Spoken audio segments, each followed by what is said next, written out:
الكوثر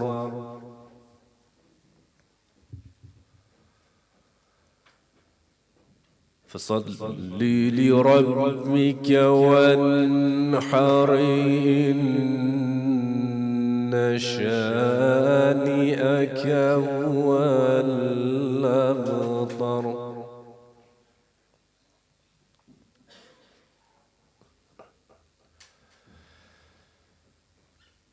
إنا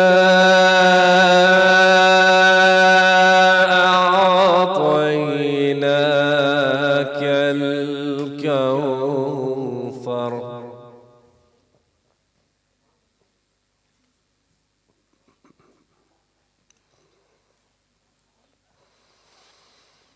أعطيناك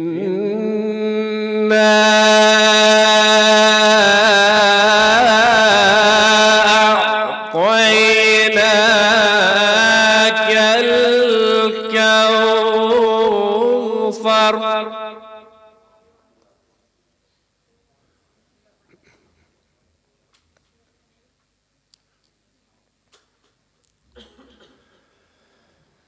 إنا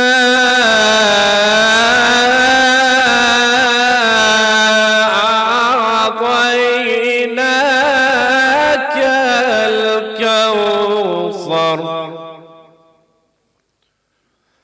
فصل لربك وانحر إن شانئك هو الأبتر صدق الله العلي العظيم.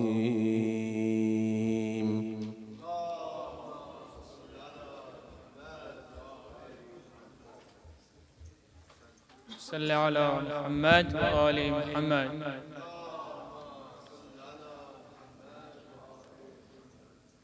So I welcome you to the fourth night in a series of 12-night programs by Muharram Al Mahdi in association with Jafarria Islamic Center. We once again thank Allah subhanahu wa ta'ala for giving us this opportunity to commemorate these holy nights and sincerest condolences to the Imam of our time over the grief of Abdullah alayhi salam. Salli ala Muhammad wa ali Muhammad.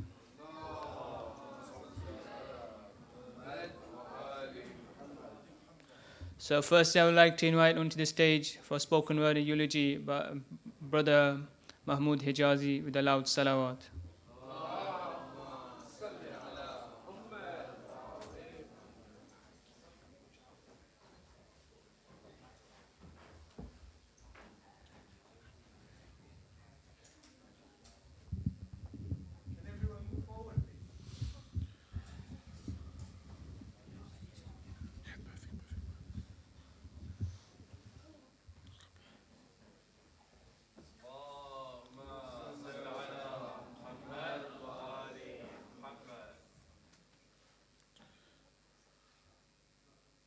And another salawat for Syed Zahra alayhi salam.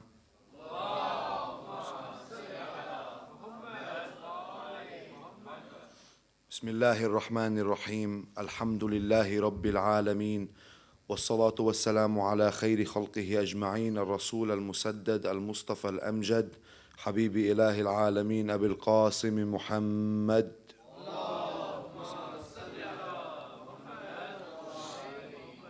وعلى آله الطيبين الطاهرين المعصومين.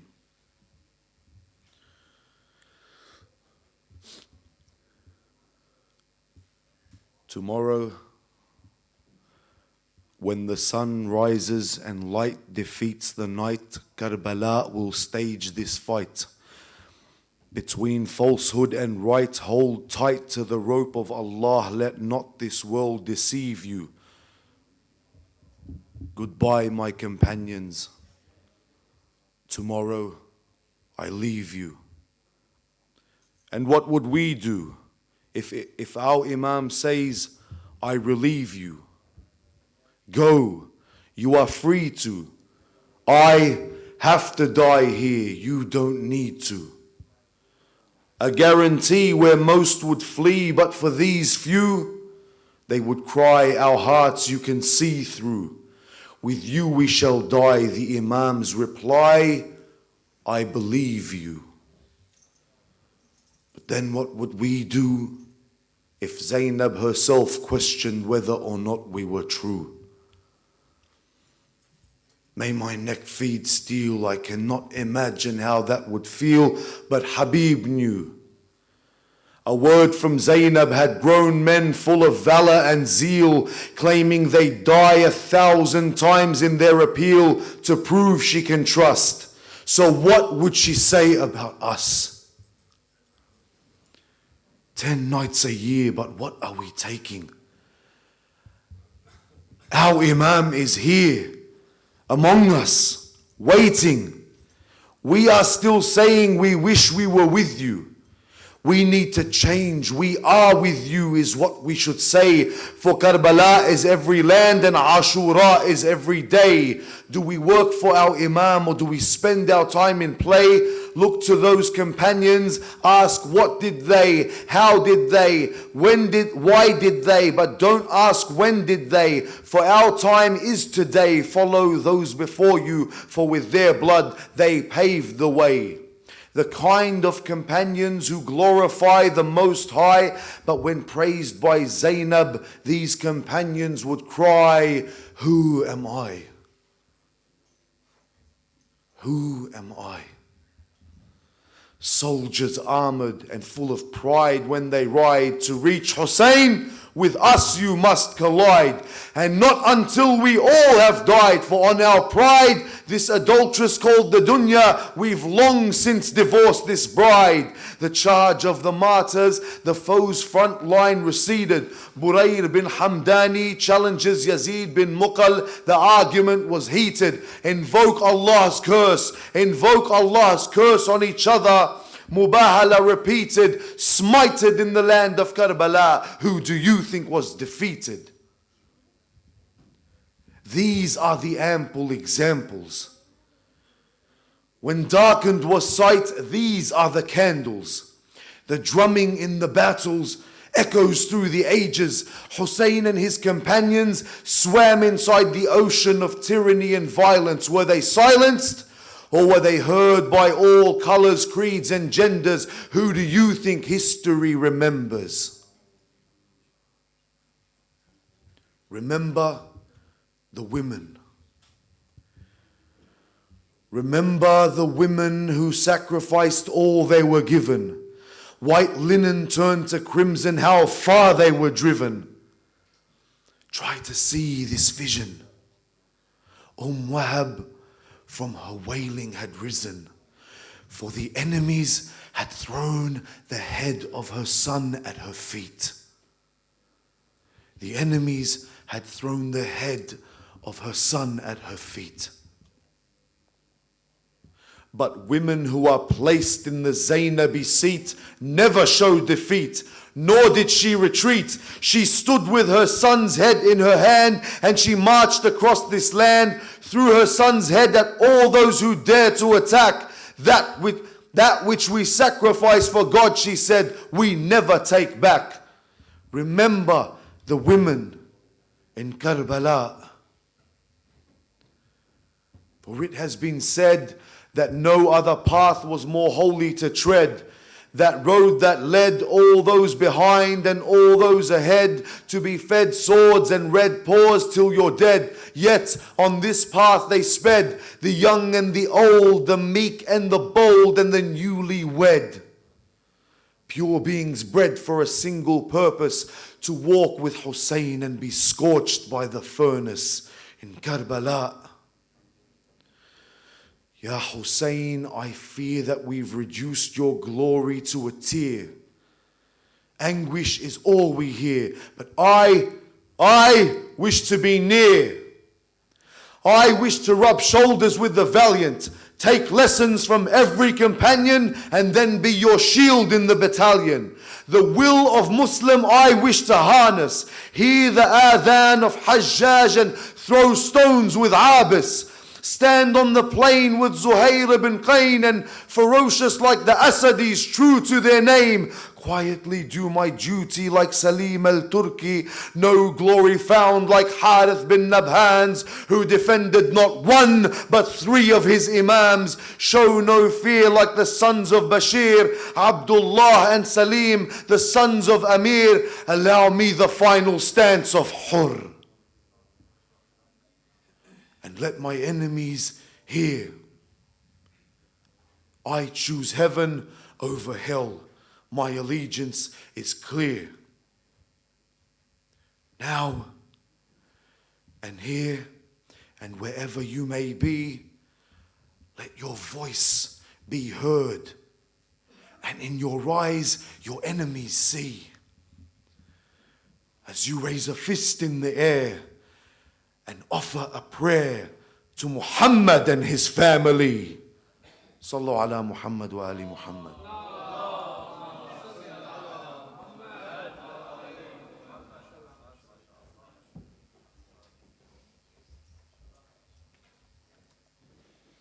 Salli ala Muhammad wa ali Muhammad.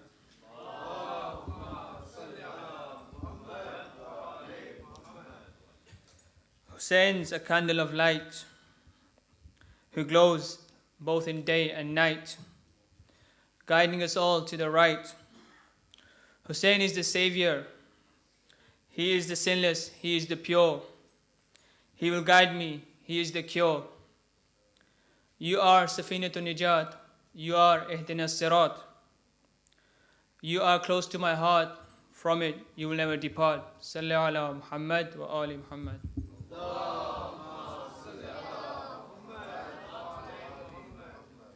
So we are looking for donations and sponsorship for these English programs. So you can either fill in a direct debit form at the entrance gate, or you could speak to Brother Raza or myself for the sponsorship. So now we'll move on to the main program of the night. I would like to invite Brother Syed Abdullah Al Nakeeb to the stage with a loud salawat. Could everybody please also move forward as close to the stage as possible with a loud salawat?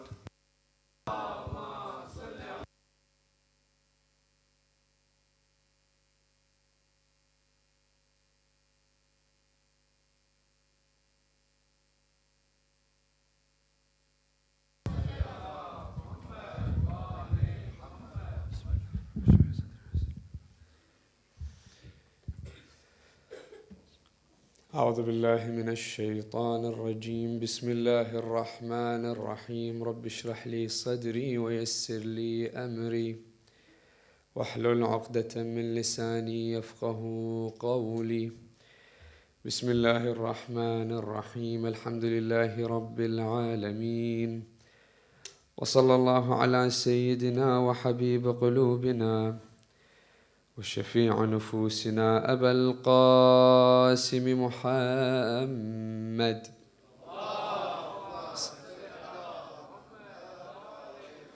وعلى آل بيته الطيبين الطاهرين المعصومين لا سيما بقية الله روحي وأرواح العالمين لتراب مقدمه الفداء.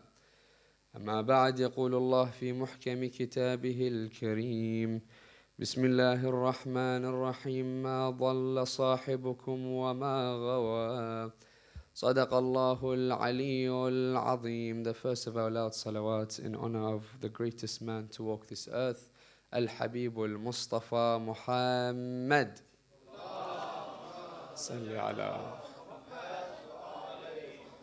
The second in honor of the greatest lady to walk this earth, Al-Hawra al-Batulati Fatima. Allah. The third, with your loudest voices, in honor of our Imam, Imam Sahib al-Asri wa Zaman.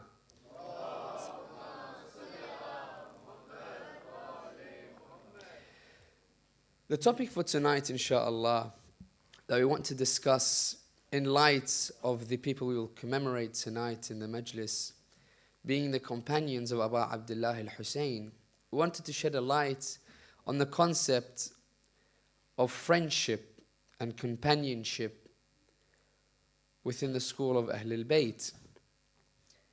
First and foremost, we want to divide this particular topic into portions and steps in order for us to actually look deeper into this idea and to perfect it within our lives. The first, we need to understand the importance of a topic such as friendship. Because many of us won't even look twice about who our friends are, let alone filtering them in order for us to become, let's say, more elevated in the eyes of Allah subhanahu wa ta'ala. So the importance is the first thing we're going to look at. Then we're going to look at the friends that we have around us. Can they or can they not have an effect on the direction that our life is going? And indeed, the aqibah that we're going towards. Thirdly, we're going to look at particular ahadiths. Firstly from Imam Zayn al-Abidin and then Amir al-Mu'mineen Ali ibn Abi Talib in reference to what kind of friends you should stay away from. And if indeed you have them, make sure that you distance yourself from them. Then we're going to look at what to look for within a friend and how you should become as a friend. So please assist me in starting this topic for tonight by blessing this majlis with a loud salawat ala Muhammad wa ali Muhammad.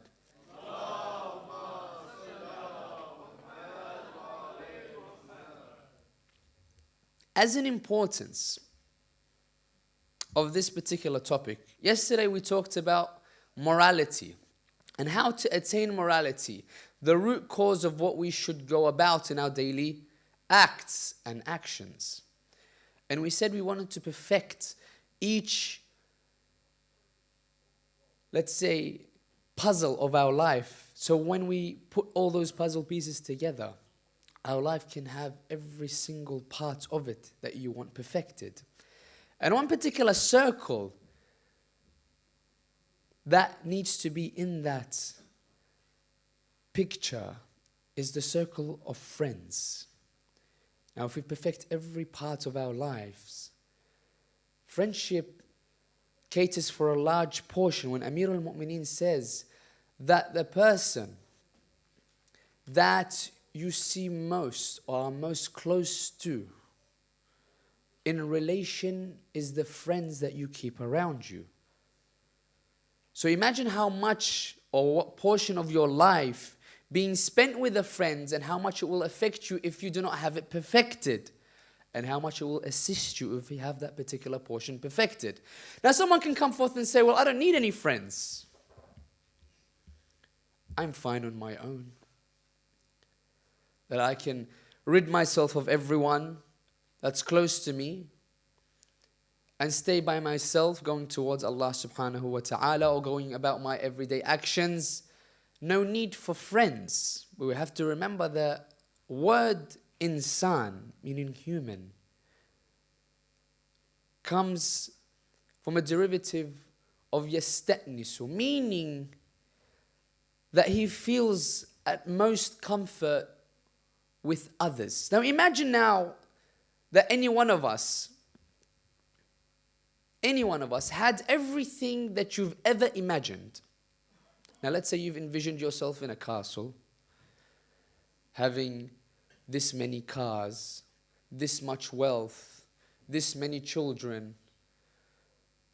Whatever you envision that you would want in this life, whatever it may be. Now imagine there was no one around you that you may show it to or talk with about it. Would any of that you have or have attained from the castle, from the cars, from the wealth matter as much as if you had at least one friend that you may relate to or show it to or experience it with? So the idea there that's painted is that there is a need. That you may have everything, but there will still be that one thing that's missing. So friendship we can look at as a vital part of a person's life. Now this particular part of our life we need to perfect, and we need to understand how we may need to perfect it. because it may affect us in making us go towards hellfire or towards Jannah indeed.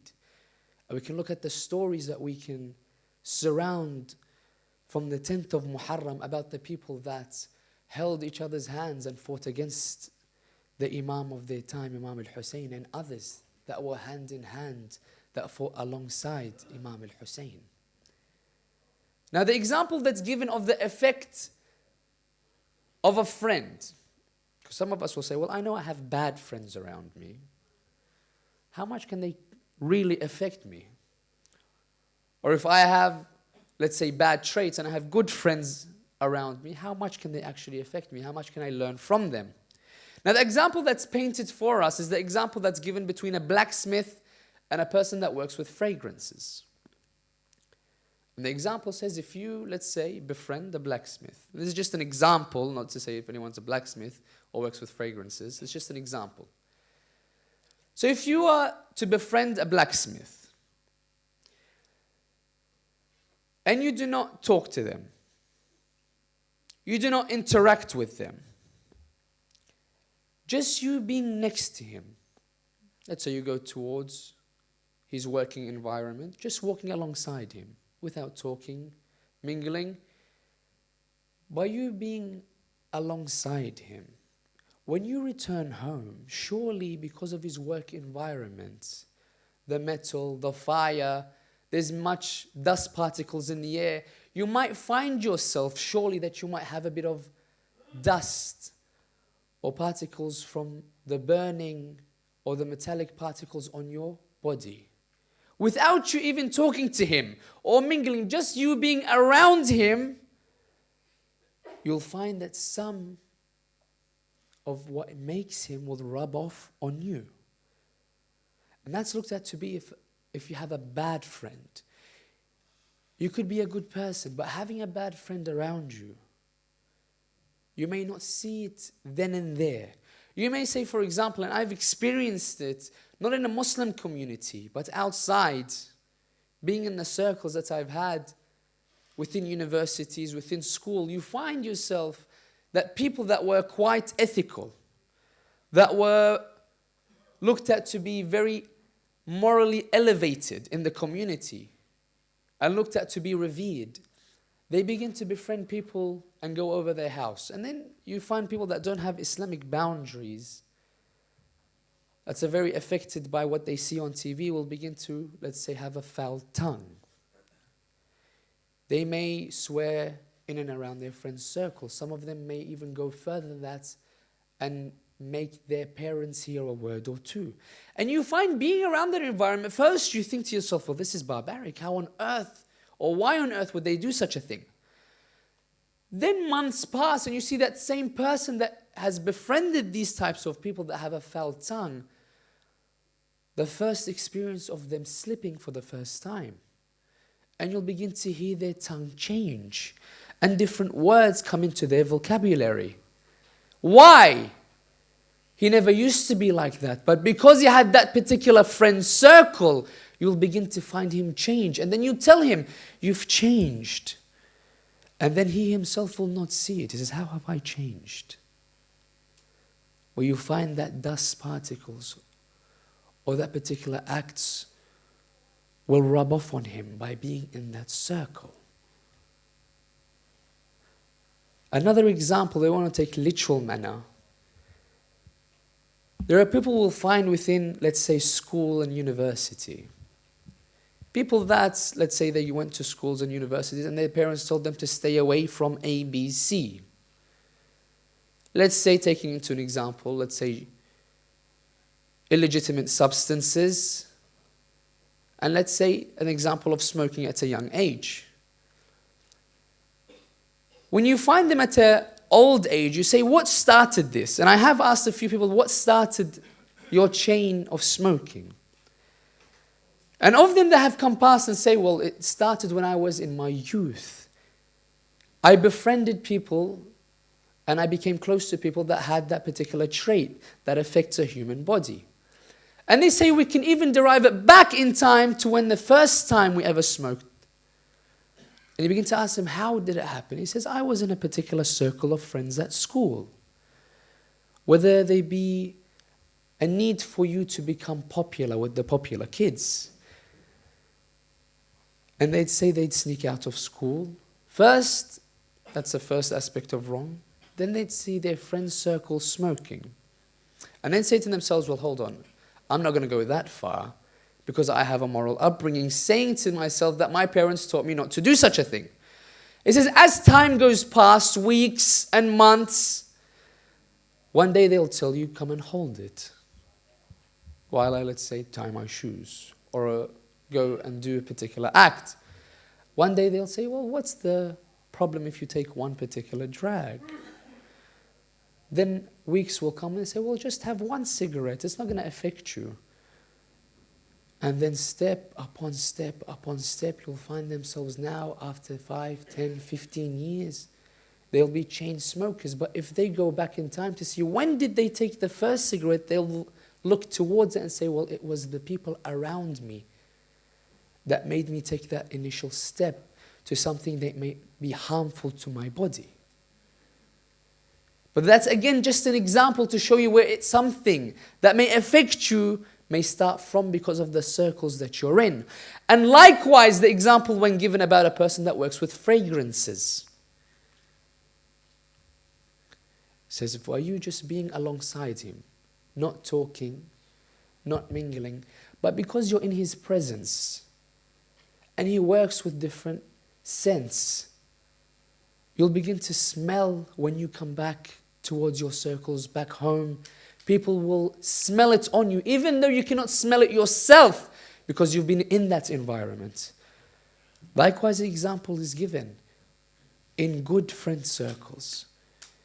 Alhamdulillah, I think we are blessed here to have youth groups within the West that can uphold the message of Abu Abdullah. When we make circles, and let's say we drag 1 or 2 people with us, when we read Dua Kumail, for example, on a Thursday, or Dua Tawassul on the Tuesday, or indeed when I experience Dua Nudba on the Friday mornings, and you begin to have that routine,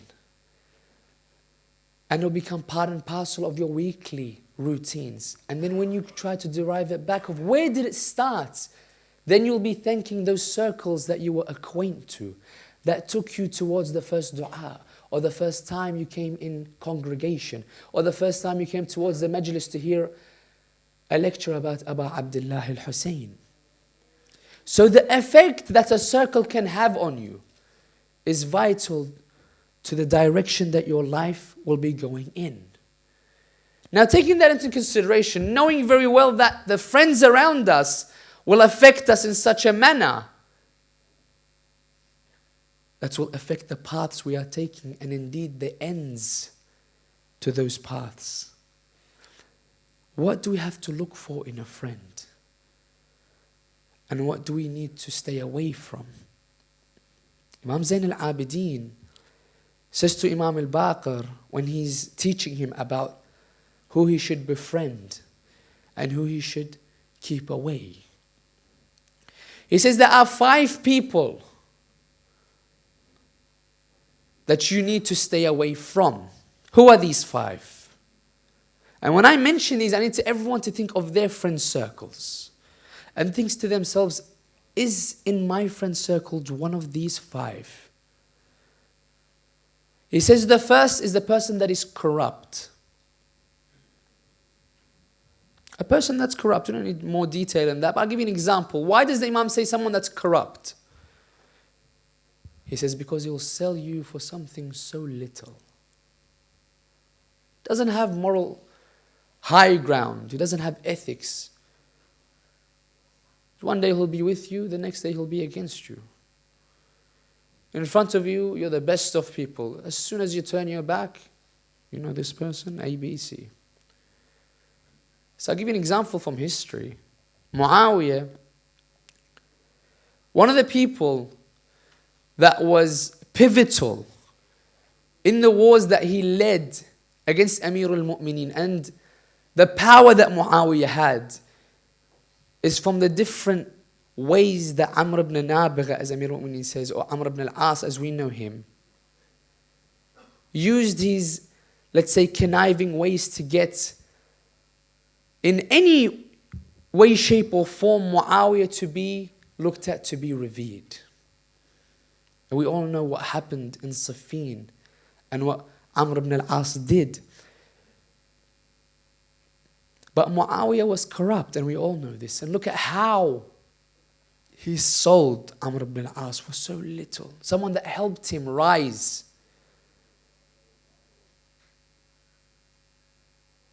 Amr ibn al-As was known. Do you think to himself that he might have a position of power now that he has given Muawiyah or helped Muawiyah achieve what he achieved? Where you find as soon as Muawiyah dies, he writes in his will that I want the person to put me in my grave, none other than Amr ibn al-As. Then he puts him in his grave. Before he comes out of the grave of Muawiyah, he finds a sword on his neck. What's the matter? He says, Muawiyah has told us that you need to bury him. However, you do not come out of your grave until you give your allegiance to Yazid. If you do not give your allegiance to Yazid, we'll bury you in the same grave as Muawiyah. He says, well, I'm going to be fearful for my life. All that I've done, this is what's it come down to. He says, either you give your bay'ah or we kill you right here. So he says, I'll give my bay'ah, save my life. He's done many things to save his life. If we know the history of Amr ibn al-As. So he comes out. Then he goes on saying particular lines of poetry to show you what kind of man Muawiyah was. When he says, أَغْوَيْتَنَا مِنْ جَهْلِنَا يَبْنَ هِنْد. You have diverted us from our ignorance, O son of Hind, son of Akilat al-Akbad. على النبأ الأعظم الأفضل حيث رفعناك فوق الرؤوس نزلنا إلى أسفل الأسفل. He says, we have raised you so high that we've put you on top of our heads. But how low have we got because of it? Then he says, وَأَيْنَ الْحَصَى مِن نُجُومِ السَّمَاءِ. Where is the grains and sand and dust of this earth? And where is the stars of the sky? وَأَيْنَ مُعَاوِيَةُ مِنْ عَلِي. Where is Muawiyah from Amir al-Mu'mineen? Who says this? A companion of Amir al-Mu'mineen or a right-hand man of Muawiyah? So he says, on the first level, Imam Zayn al-Abidin to Imam al-Baqir, do not befriend a corrupt person. He says, on the second level, do not befriend a liar. A person, you know that he says one sentence, there's got to be at least two lies in it. Someone that exaggerates everything. You know straight away, like, come on, man, really? 20 boys? And you killed all of them? He says, yeah, man. Every single word he say. At least a lie or two in the sentences. He says, do not befriend them. Why? He says, because them as a friend, whatever's far, they'll make it seem near to you. And whatever's right in front of you and near, he'll make it seem so far away. We have many of those friends. Especially, let's say, in aspects of religion as well. Sister wants to put a scarf on. Something that's so near. Why? When are you going Hajj? Go Hajj first. Then when you repent, you have a lot of sins. Repent from Hajj, then put a hijab on. So you were right, so close to putting the hijab on. So close to treading in the footsteps of Fatima and Zainab. No, wait till Hajj. Person wants to get married. Why get married now? So close, everything. Man, you have your whole life ahead of you. Something that's so near, make it seem so far. And something so far, make it seem so near. Then he says, do not befriend a miser or a joker, a person that's always joking. You can't take anything that he says seriously because you're not sure, is he serious, is he joking? I don't know anymore. He says, do not befriend them. Why? Because, he says, once it comes to crunch time and you need their assistance more than any time else, they won't be there. Who are they? The people that are always joking, always joking, always joking. Serious situation, a funny situation, doesn't matter. The joke will always be there. Some form that's hilarious has to be there. He says, do not trust them. Who else? He says, do not befriend a fool. Because he'll try to help you, but at the end, he'll do more harm than help. So the examples given when analyzing these particular traditions, it said there was a person, at the time he had cows, and one of the cows' heads got stuck in a jar. So he went to the judge of the time, he told them, well, can you assist me? I don't know what to do. This judge was a fool.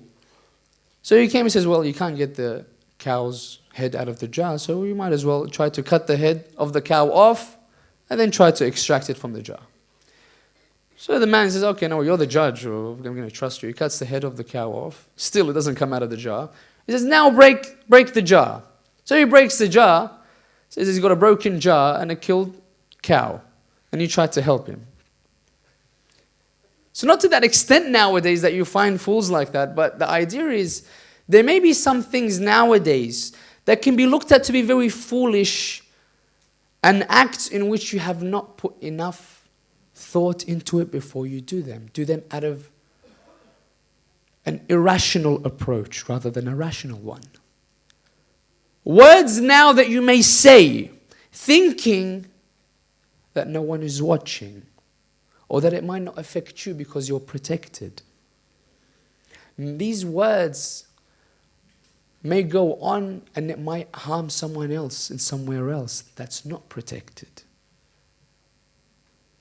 As an example, Imam says, it's a very touchy subject, but I want to touch on it nonetheless. The Imams say someone may come out of the shell of Taqiyya in Kufa, but we will find the Shia that will be killed because of it in Hijaz.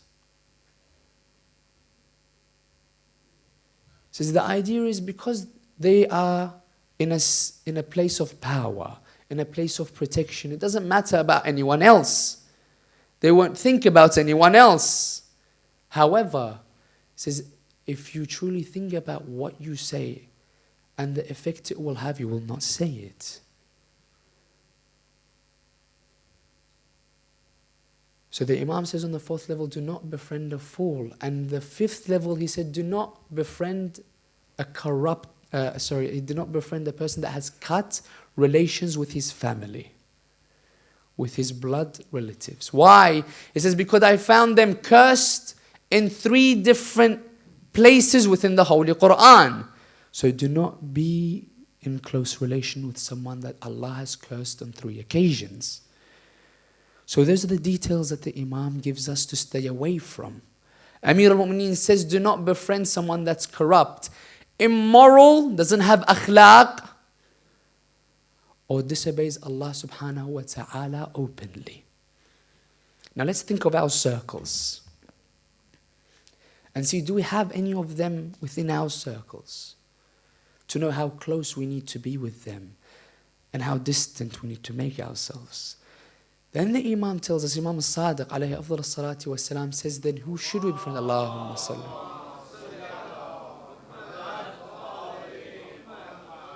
When we ask Imam al-Sadiq, who should we befriend then? Imam al-Sadiq says, do not stamp the stamp of friendship on any of your friends except after you have tested them in 3. What are the 3 things you need to test your friends with to give them the stamp of friendship? He says, first, test them in their anger. When they're angered, will they do something that they may regret, that you may regret? Or do you know for sure when you've angered them, they'll still keep their sanity? They won't do something that they will regret. They won't do something that will allow your friendship to be further apart. So the example that we're given is for Malik al-Ashtar being one of the disciples, let's say, of Amir al-Mu'mineen. At the time when Malik al-Ashtar was in control, or the general of the armies of Ali ibn Abi Talib. Imagine nowadays a person that's in charge of an army of a country. That person, imagine if a person looks at him in a wrong manner. So let alone as to lay a finger on him. Imagine looking at him in a wrong manner, the consequences. Malik al-Ashtar is walking in the streets to show you what makes a true companion, a true friend. This Testament 3, anger. A person throws something at Malik al-Ashtar as he walks past. So Malik could have easily turned around to that person that threw the seed, making a mockery, because Malik was an older gentleman. Person sees him, they made a mockery of an older man. He could have turned around and had that person prosecuted like no tomorrow, being the general of the army. But Malik looks back at him and he keeps walking. People come to him and say, what have you done? This guy's the general of Amir al-Mu'mineen's army. So imagine the person's face when he finds out. That's the general? He says, let me follow him before he goes and gathers everyone to come and attack me. Where can I find Malik? He says, Malik is a companion of Amir al-Mu'mineen. The companions of Amir al-Mu'mineen are found in the masjid, praying towards Allah subhanahu wa ta'ala. He goes, he sees Malik surely in the masjid praying. As soon as he finishes, he throws himself at the feet of Malik. Malik, forgive me. Why? He says, because I threw something at you. Please forgive me for that act. I did not know who you are. It's as if it was any other person, it would be an acceptable thing, when it isn't. He says, forgive me, please. Do not take action against me. He says, no. Look at the companions of Amir al-Mu'mineen. He says, it's because of you that I'm in this mosque. Because of me, the person that threw something at you. He says, yes. So you're not angered? He says, no. What brought you here? He says, I wanted to come to pray 2 rak'at towards Allah subhanahu wa ta'ala so He may forgive you for that act. That's the companions of Amir al-Mu'mineen. In the time of anger, look what they do. The second thing you need to test your friends with is to travel with them, to see them for who they really are. And only people that have traveled with friends actually know how it is and what you see, another side of the friends that you've never seen before once you live with them. And the third is wealth. Test them with wealth. When money comes into the picture, you find the majority of problems that occur is to do with financials.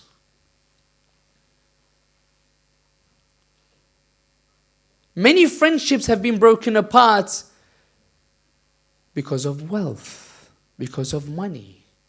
And many times people have gone away from the religion because of such an aspect. A person came once to Rasulullah sallallahu alayhi wa alihi wa sallam.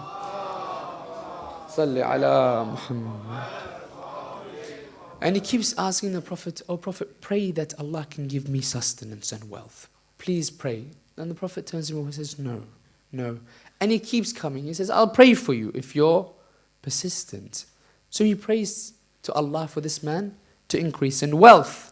And you find this person was a person that used to be always in the mosque, always reciting Quran, always used to be in circles that used to be around the Prophet of Islam. And all of a sudden he begins to attain wealth. And then you begin to see him going further and further and further away from the religion. First, he used to be in the first lines behind the Prophet. Then he became on the second, third, fourth, until he stopped coming towards the mosque altogether. Why? Because his wealth was more important to him. He needed to always be there to make sure all the transactions were happening accordingly. Less and less time was given in devotion towards Allah subhanahu wa ta'ala, taking him immediately away from Allah. Now many people have found a balance, and that's a very good thing, to find that balance between work for this world and the hereafter. Qais ibn Sa'ad was a companion of the Prophet in Medina. Qais became sick one day. And as he remained sick in his house, he asked his wife, hold on, I have many friends here. Not one of my friends came to visit me. Not one of them asked how I was, if I am getting better, if I need anything. He says, why is that? Do I not have true friends? Where his wife replies to him saying that no, but because everyone owes you something. He was a merchant at the time, and everyone used to come to him for assistance, come to him for a loan, come to him to borrow something. So many of the people around him, his friends, actually took a lot of money from him. And now when you know that a person that is in need, obviously, if you're coming to visit him, it's good if you bring what you owe him with you, because he's in time of sickness, in time of need. So she says to him, it's because they owe you money, that's the reason why they do not visit you, do not come to ask about you. Qais ibn Sa'ad then says, what kind of dirt is this? He sends someone to the outskirts of Medina to tell everyone that anyone that owes anything to Qais, it's forgiven by him. As soon as that person begins to say these lines in and around Medina, you find in the tradition it says everyone came to the house of Qais, so much so that his door was unhinged because of the amount of people that entered his house. Paint that picture. It's something so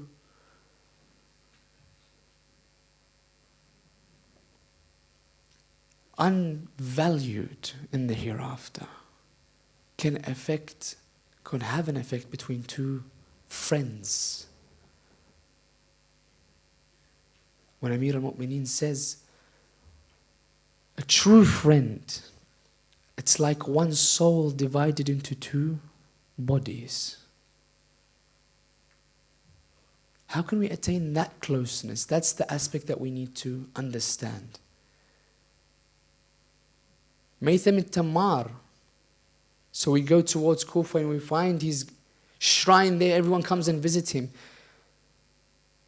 Maytham, if it wasn't for the befriending of Amir al-Mu'mineen, that he assisted him to go towards where he can go now. Or the friends that Amir al-Mu'mineen kept close, like Salman, Miqdad, Ammar, that were great. Imagine being a friend of Amir al-Mu'mineen. Imagine Amir al-Mu'mineen chose to keep you close to him. What kind of personality must you have been? And what must you have learned from the Imam? So many of us say that our circles and our friends' circles are good friend circles. How many of us have gone out of our way to, in those friend circles, to do something for the Imam? Because one thing we want to do is befriend our Imam. Be of the Ansar and the companions of our Imam, Sahib al-Asri wa Zaman, do we not? Allahumma salli.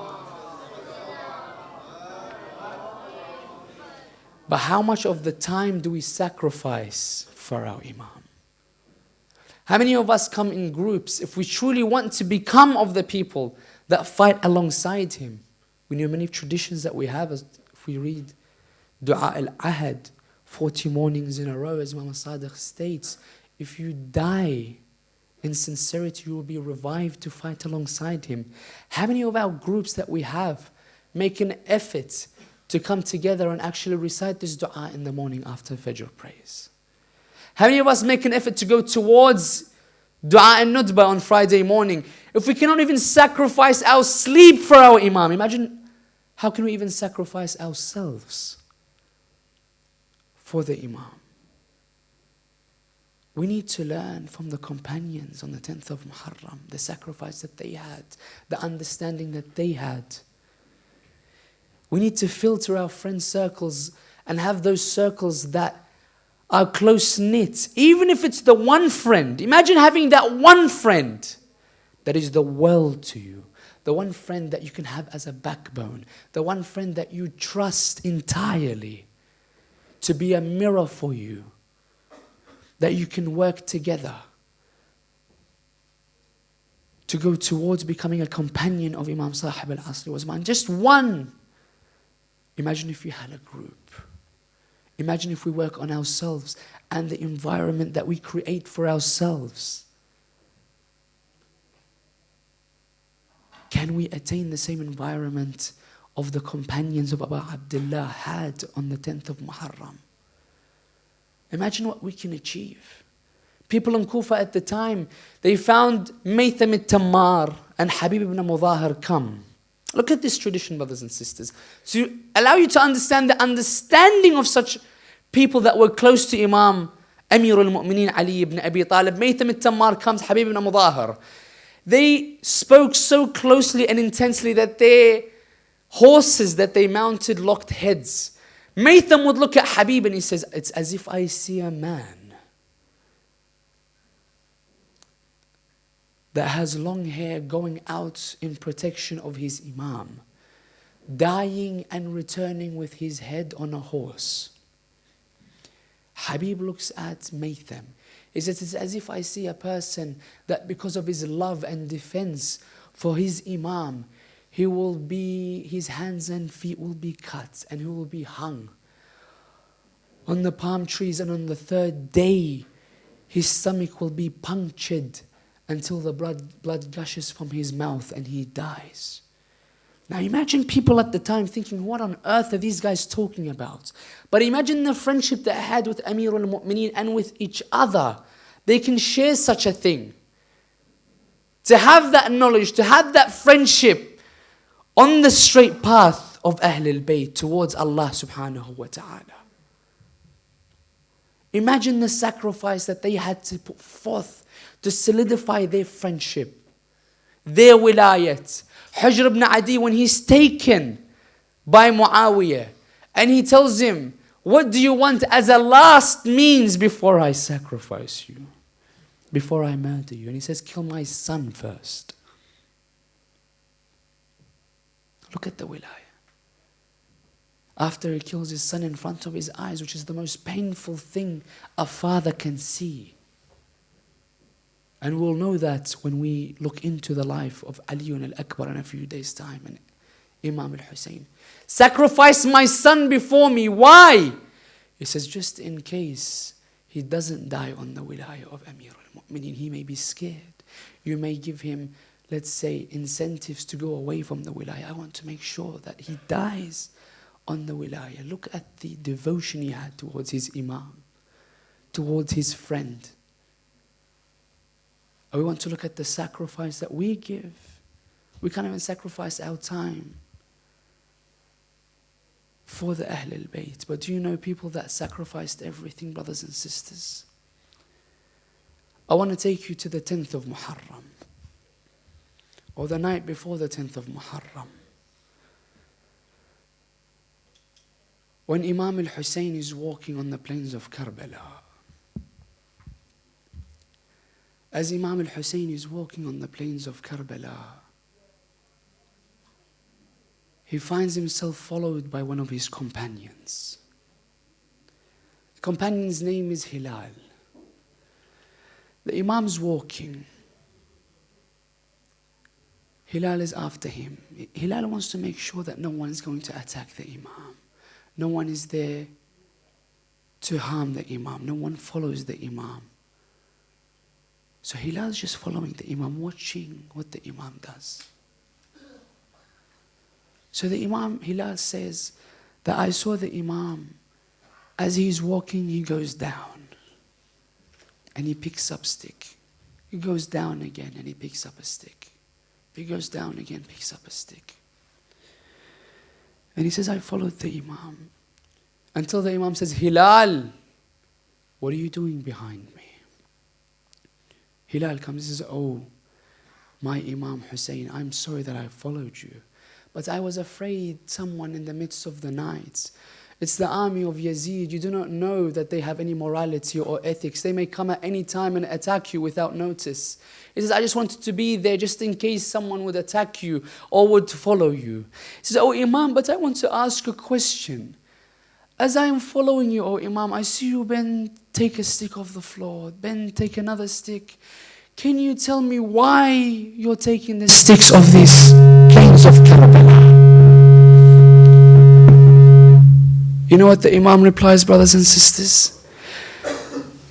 He says, on the 10th of Muharram, after everyone lay on the plains of Karbala, after I am trampled by the hooves of the horses of Bani Umayyah, he says they will attack the tents.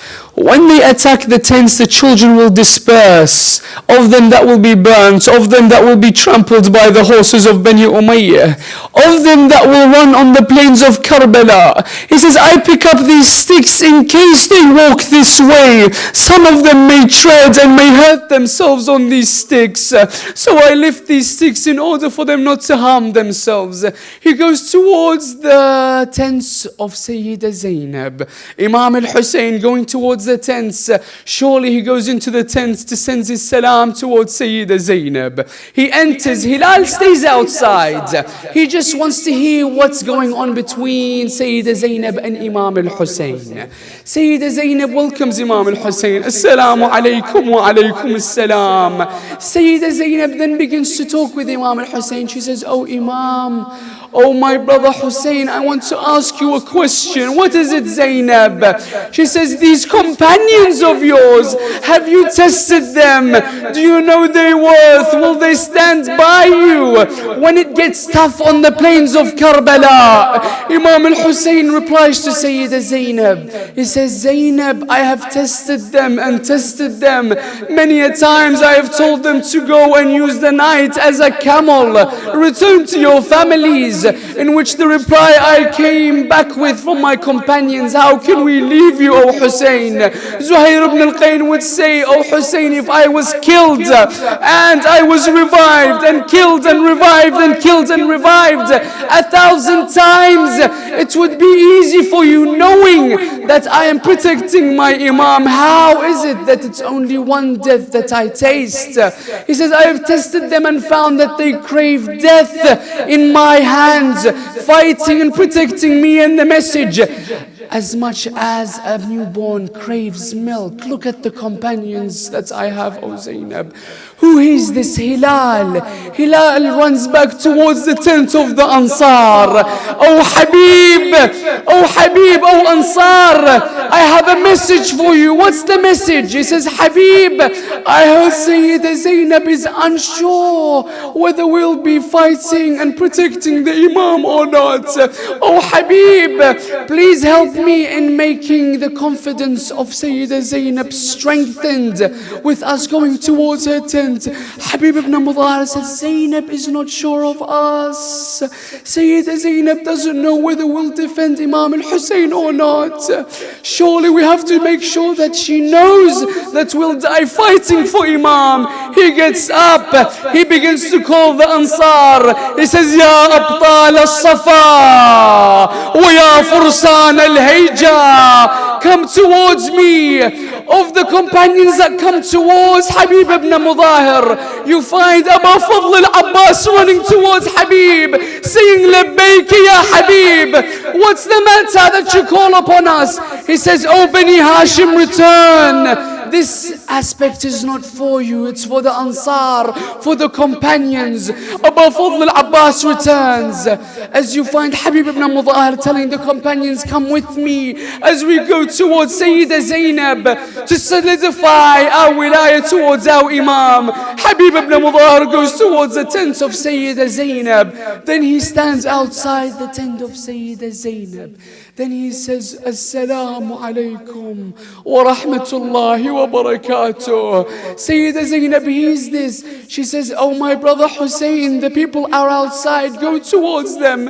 Imam al-Hussain replies, remember brothers and sisters, Sayyida Zainab, in the midst of the night, Amir al-Mu'mineen won't allow her to walk until Imam Hassan and Hussain on either side, him in front and Abu Fadl al-Abbas behind, and even the lamp that they had at night, he would extinguish it so no one sees the shadow of Zainab.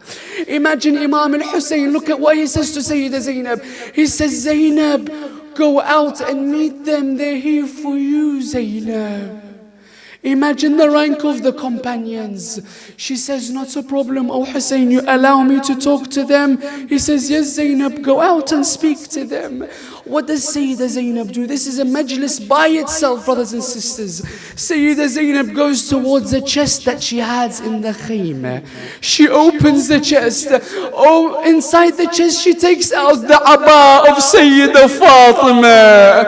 She wears the abba of her mother Fatima. She goes outside the tent with the cloak of Fatima Zahra, and she looks at Habib. She says, Am ya Habib wa alayka salam. Habib throws himself on the floor, takes his turban, tells his companions, give me dirt so I may throw it on my head. Who am I that Zainab stands in front of me and speaks to me? She says, oh Zainab, what is it that you want from us? We are here to tell you that we have taken our swords out and will not place them back inside their holes, except that we place them in the heads of our enemies. Sayyida Zainab says one line, brothers and sisters. This line will hurt every heart of a believer. She looks at Habib, she says, Am ya Habib, I have a particular thing for you that I need to ask. She says, Allah, Allah, b'hadha al-gharib. She says, oh, Am ya Habib, do not be of the people that do not give everything for the stranger in this land. And she points at Imam al-Hussain. She says, Allah, Allah, b'hadha al-gharib. Hearing this racket happen, noise happening, Habib ibn Mudahir crying, Abu Fadl al-Abbas rushes towards the tent of Zainab. Abu Fadl al-Abbas barefoot, without a turban, running towards this particular scene. He sees Habib ibn Mudahir and the companions. He sees Sayyida Zainab outside of her tent. He sees Sayyida Zainab wearing the cloak of Fatima Zahra. She says, Zainab, you ask for assistance when your brother Abbas is here. Labbaik ya Zainab. On the battlefield, brothers and sisters, you find the Ansar one after another, helping Sayyida Zainab solidify the idea that everyone will die for Imam al-Hussain one after another. Muslim ibn Awsaja would die. He'd look at Habib saying, Habib, I do not want to give a will towards you. My only will is that you take care and die protecting Hussain. Of the companions, brothers and sisters, is one companion that we want to end with. This companion wasn't a Muslim. This companion was a Christian. He, his mother, and his newly made wife came with him to Karbala. His name was Wahab. Brothers and sisters, Wahab was a Christian. His mother would tell him, go towards the battlefield, oh Wahab. He says, mother, going out of the battlefield, his wife holds him. He says, why is it that you're leaving me? We're just newlywed. Oh Wahab, stay with me. I do not want you to die. The mother of Wahab, brothers and sisters, imagine the heart of a mother. How lenient and merciful and loved it is towards her child. She looks at Wahab, she says, do not worry about your wife. Go and die protecting the Imam al-Hussain. Look at the heart of the mother. He leaves his wife and goes towards the battlefield.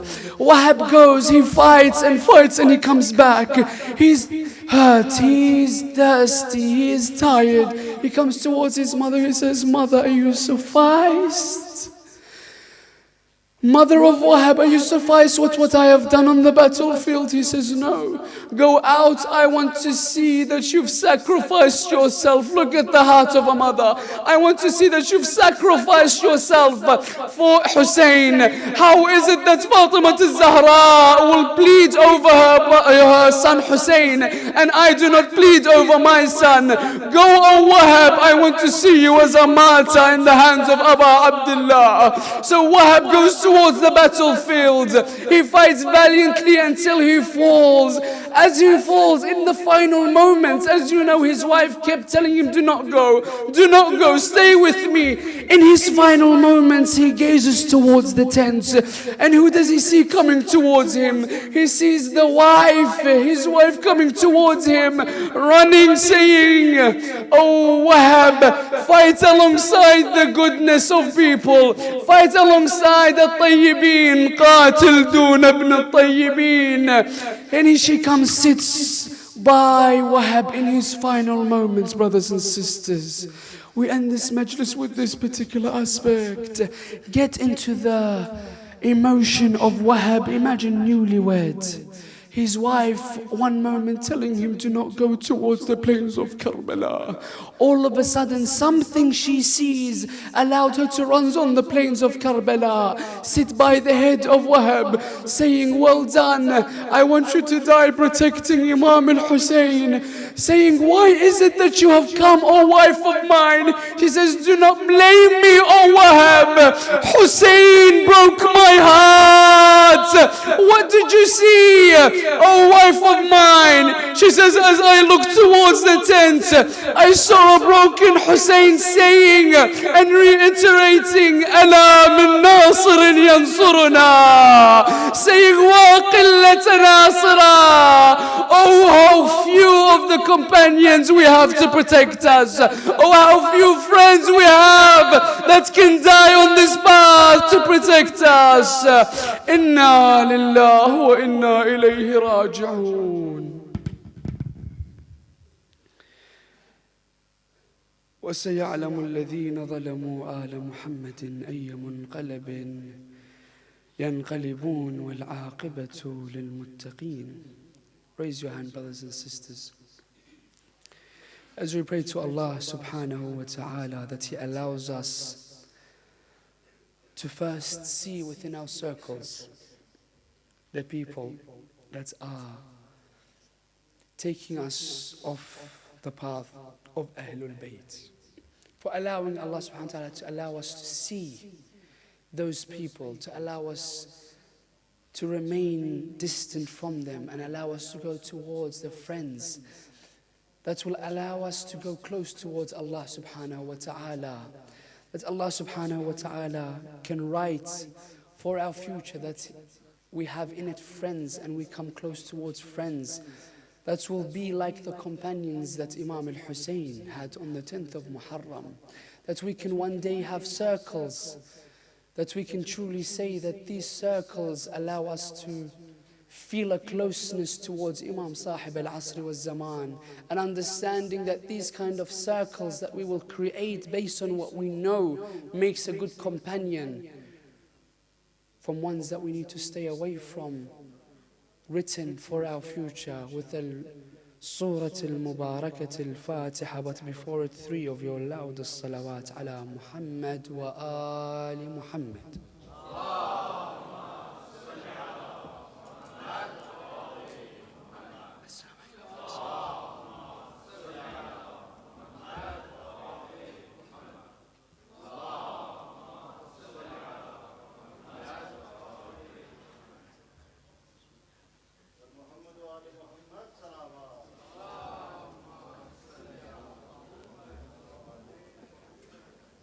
حبیب خدا خاتم الانبیاء بلند تر صلوات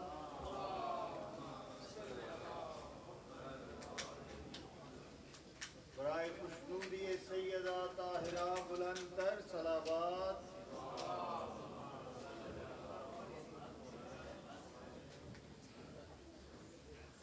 نعرہ تکبیر نعرہ تکبیر نعرہ رسالت نعرہ رسالت نعرہ حیدری نعرہ حیدری حسینیت حسینیت یزیدیت یزیدیت بر دشمنان اہل بیت لعنت بر محمد و آل محمد صلوات.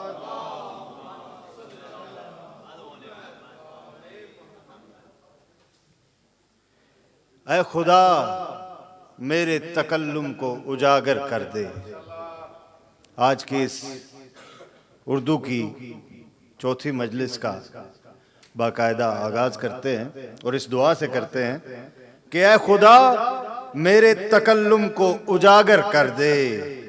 اے خدا حرف کی تاثیر منور کر دے. اپنی تائید سے منصب بھی مقرر کر دے. مدح مولا کے لیے لائق منبر کر دے.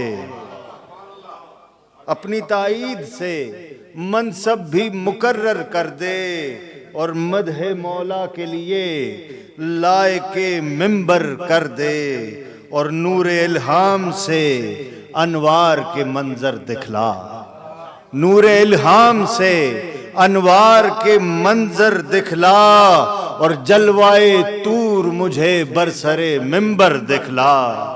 جلوائے طور مجھے برسرے منبر دکھلا. آج کی اس مجلس کا باقاعدہ آغاز کرتے ہیں. میں دعوت دوں گا ملتمس ہوں جناب شاویز شاہ صاحب سے کہ وہ آئیں اور ذکر امام بیان فرمائیں. ایک مرتبہ بلند آواز سے درود پڑھیے.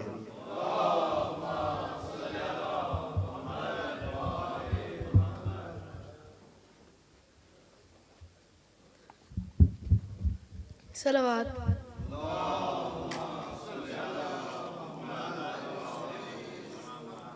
نعرہ تکبیر نعرہ تکبیر نعرہ رسالت نعرہ رسالت نعرہ حیدری حیدری باوز بلند صلوات.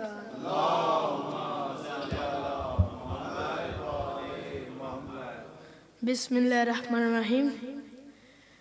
تیرا سینہ نہیں لبدا بابا میں رل گئیاں. تیرا سینہ نہیں لبدا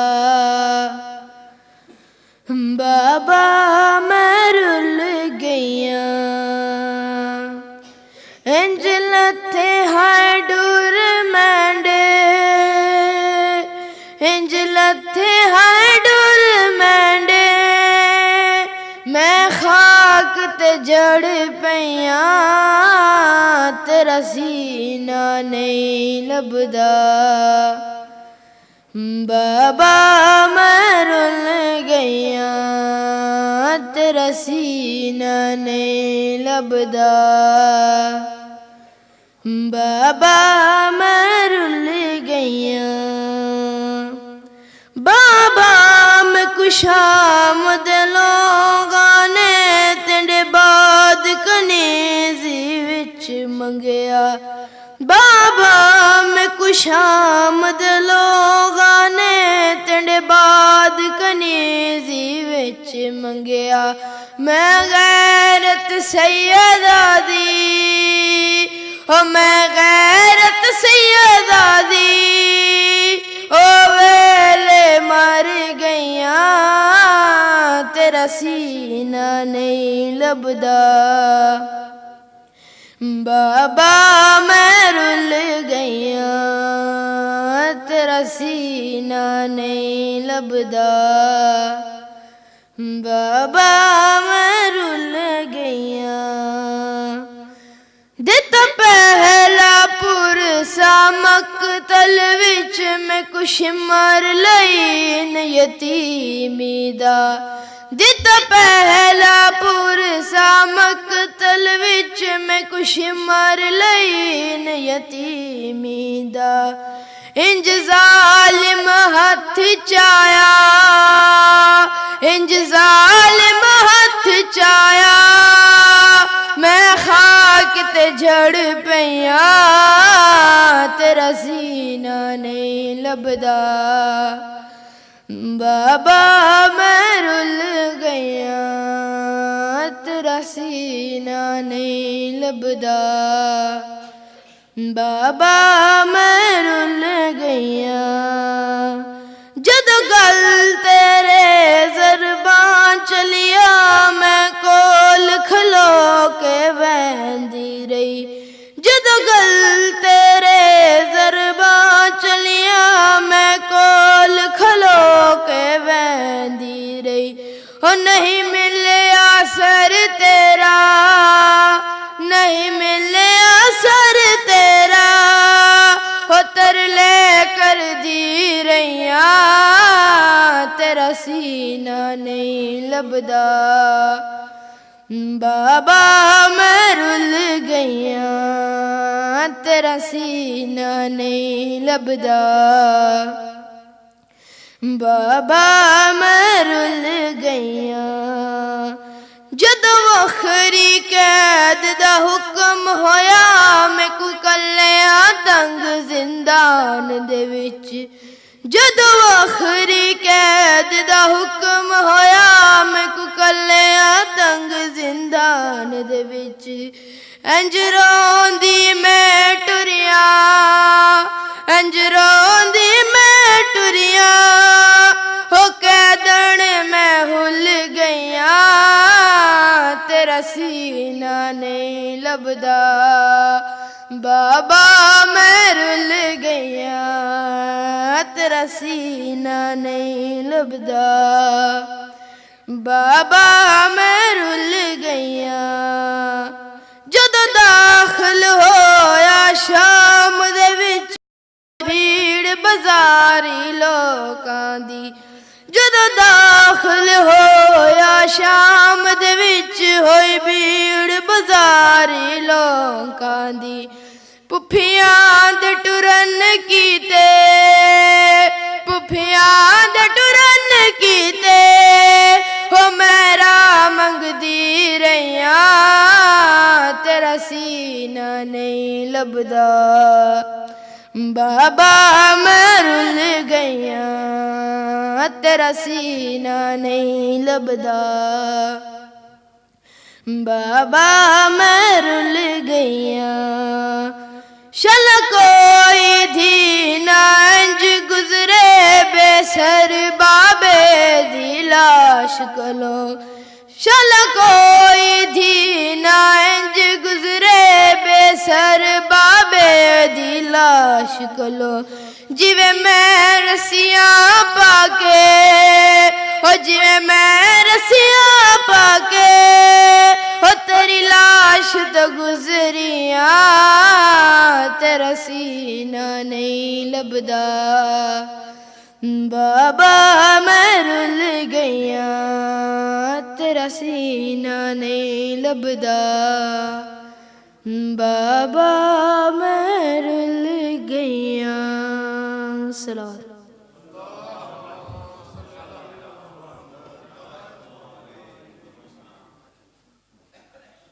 ماشاءاللہ مولا آپ کی زبان میں اور تاثیر عطا فرمائیں میں کل بھی بزرگ آئے تھے تو یہ پاکستان سے تشریف لائے ہیں جناب مقصود احمد بڑائچ صاحب میں ملتمس ہوں کہ وہ آئیں اور ذکر محمد و آل محمد بیان فرمائیں ایک مرتبہ بلند آواز سے درود پڑھیے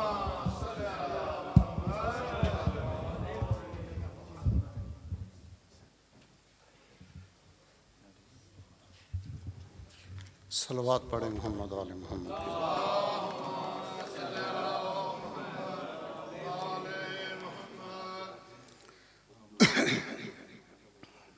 پھر بھی درود پڑھو محمد و آل محمد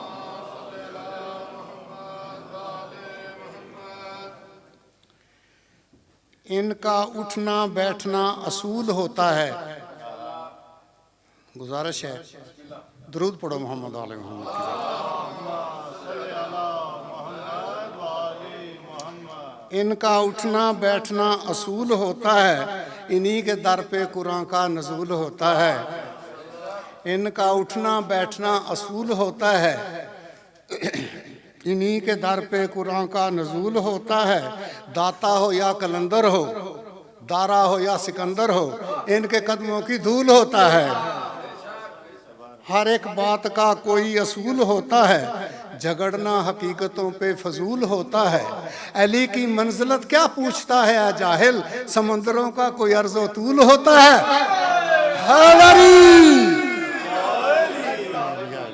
جی علی کی منزلت کیا پوچھتا ہے اے جاہل، سمندروں کا کوئی عرض و طول ہوتا ہے. پڑھو درود محمد و آل محمد.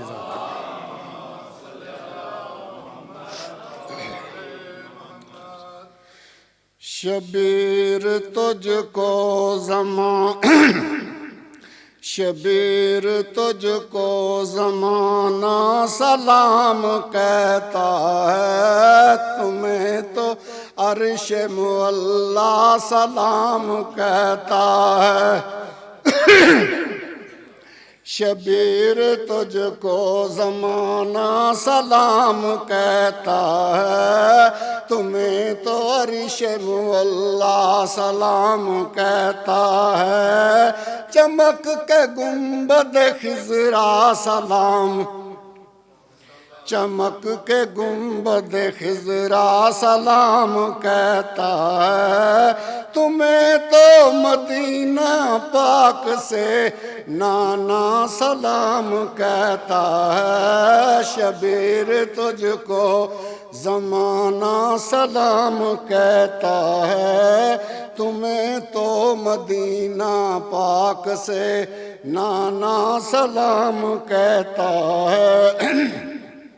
شبیر تجھ کو زمانہ سلام کہتا ہے. شبر زہرا، شبر زہرا علی ولی سلام کہتا ہے.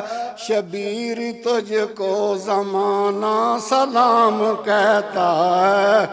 شہید تجھ سا زمانہ کہاں سے لائے گا، شہید تجھ سا زمانہ کہاں سے لائے گا.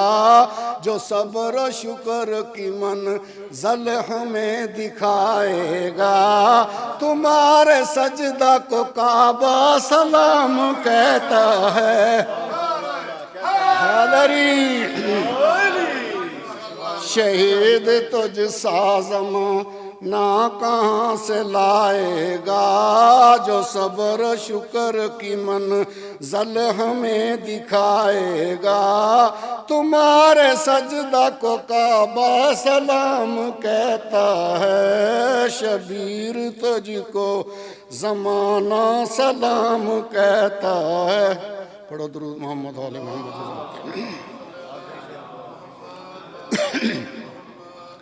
جو ظلم جبر میں ڈوب کر دکھا دیا تو نے، جو ظلم و جبر میں ڈوب کر دکھا دیا تو نے، وہ غیرت کا اجالا سلام کہتا ہے. شبیر تجھ کو زمانہ سلام کہتا ہے. وہ جس کے لیے تڑپتی رہی تمہاری لخت جگر، وہ جس کے لیے تڑپتی رہی تمہاری لخت جگر، تڑپ تڑپ کے وہ دریا سلام کہتا ہے. شبیر تجھ کو زمانہ سلام کہتا ہے. تمہیں تو عرش معلا، تمہیں تو عرش معلا سلام کہتا ہے. شبیر تجھ کو زمانہ سلام. محمد و آل محمد صلوات صلی علی محمد و آل. ماشاءاللہ مولا توفیقات میں اضافہ فرمائے. میں نہایت ہی مختصر وقت کے لیے دعوت دوں گا باقر غوری کو کہ وہ آئیں اور نذرانِ عقیدت پیش کریں، اور تمام حضرات سے گزارش ہے تھوڑا تھوڑا آگے تشریف لے آئیں. بر محمد و آل محمد صلوات.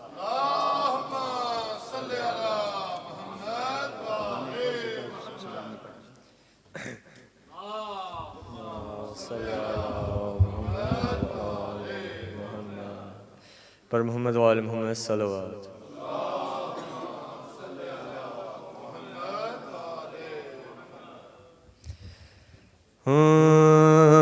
دروازۂ حسین پہ سر کو جھکائے بغیر، دروازۂ حسین پہ سر کو جھکائے بغیر، دروازۂ حسین پہ سر کو جھکائے بغیر، بنتا نہیں ولی کوئی ایسا کیے بغیر،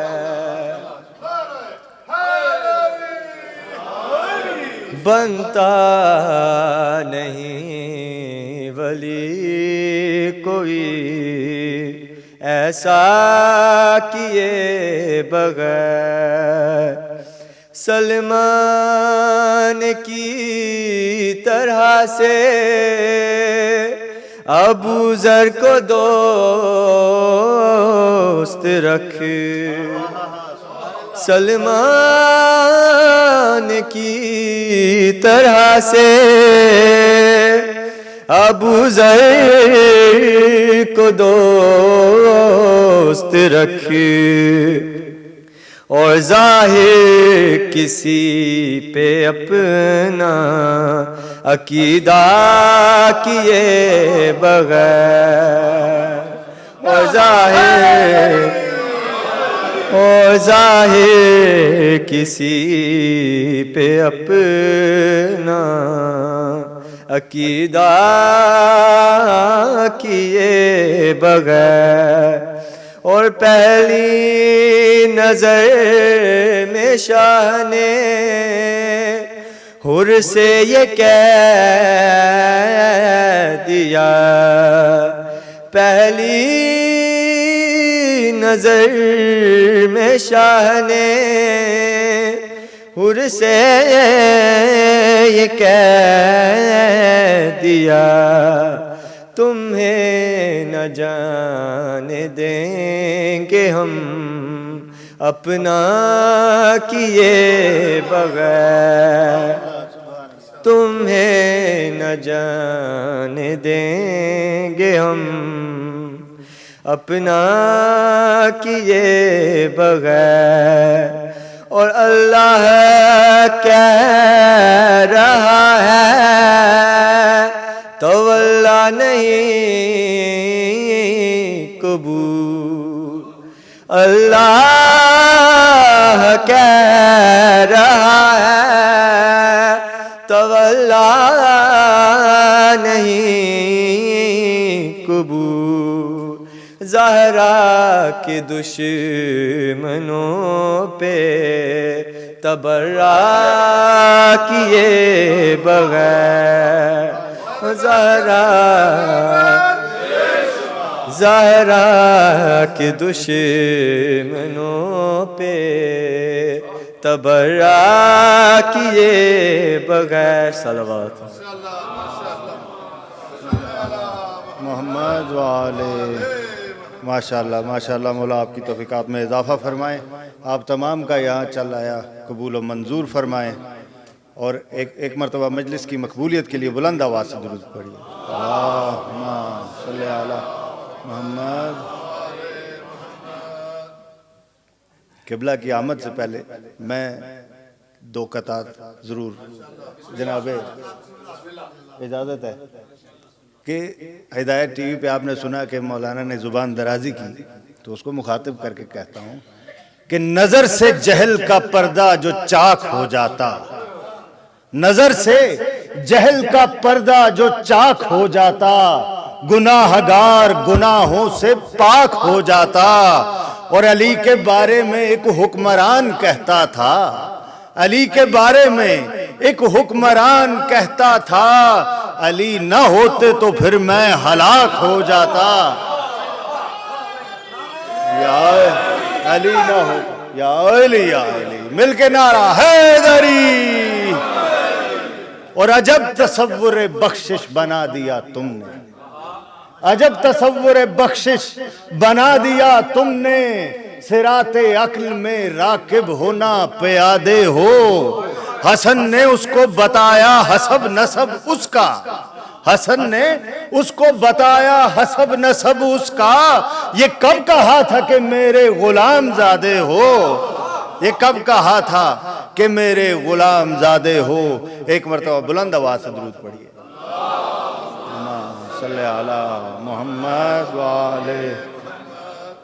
اور حسین تم نہیں رہے، تمہارا گھر نہیں رہا، مگر تمہارے بعد ظالموں کا ڈر نہیں رہا۔ اور مدینہ و نجف سے کربلا تک ایک سلسلہ، ادھر جو آ گیا وہ پھر ادھر ادھر نہیں رہا۔ اور صدائے استغاثہ حسین کے جواب میں جو حرف بھی رقم ہوا وہ بے اثر نہیں رہا۔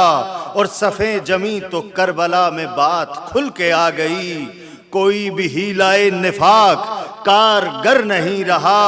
اور بس ایک نام ان کا نام اور ان کی نسبتیں، بس ایک نام ان کا نام اور ان کی نسبتیں، جز ان کے پھر کسی کا دھیان عمر بھر نہیں رہا، جز ان کے پھر کسی کا دھیان عمر بھر نہیں رہا۔ اور کوئی بھی ہو کسی طرف کا ہو کسی کا نسب ہو، کوئی بھی ہو کسی طرف کا ہو کسی کا نسب ہو، جو تم سے منحرف ہوا وہ معتبر نہیں رہا، جو تم سے منحرف ہوا وہ معتبر نہیں ہوا۔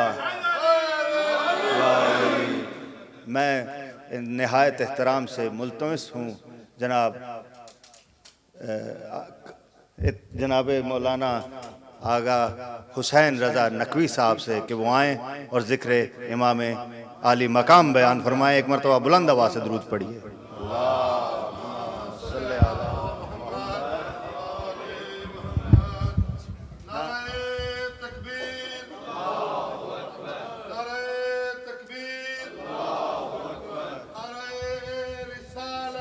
یا رسول اللہ، یا رسول اللہ،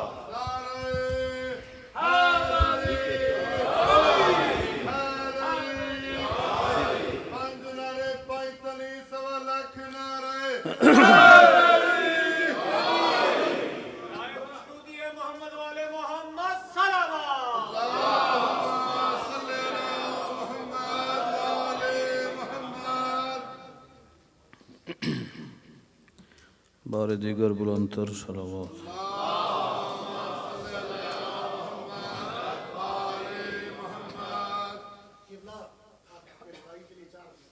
سطرے پیش کر رہا ہوں کہ ادھر ایک شخص لا علمی کے باعث موت چاہتا تھا، ادھر ایک شخص لا علمی کے باعث موت چاہتا تھا، اور ادھر ایک شخص کے ہونٹوں پہ دعویٰ تفقدونی کا،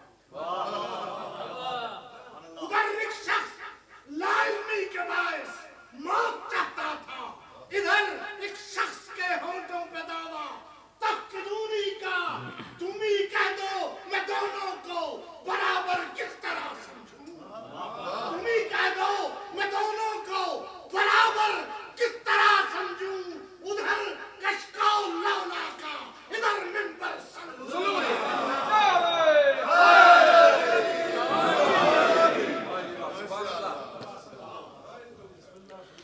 اعوذ باللہ من الشیطان اللعین الرجیم،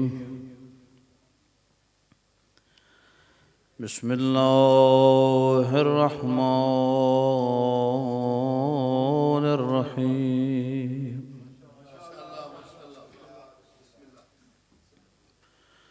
الحمد للہ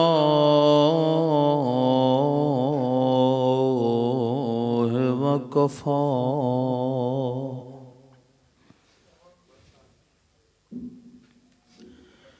وسلام علی عبادہ الذین اصطفى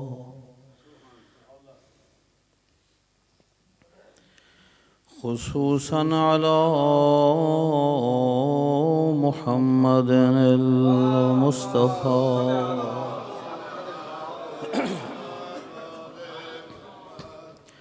وآله الطيبين الطاهرين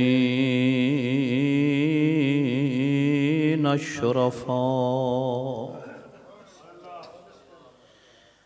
الذين أذهب الله عنهم الرجس وطهرهم تطهيرا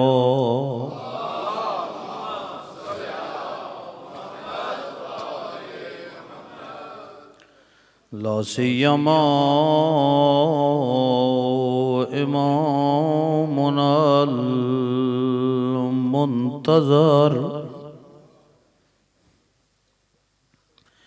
والحجة الثاني عشر عليه آلاف التحيات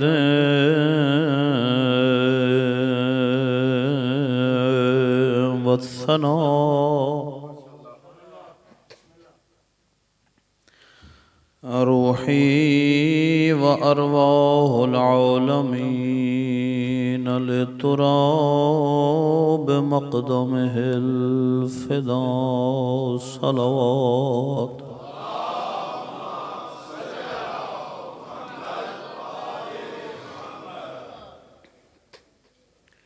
أما بعد فقد قال الرسول الأعظم صلى الله عليه وآله وسلم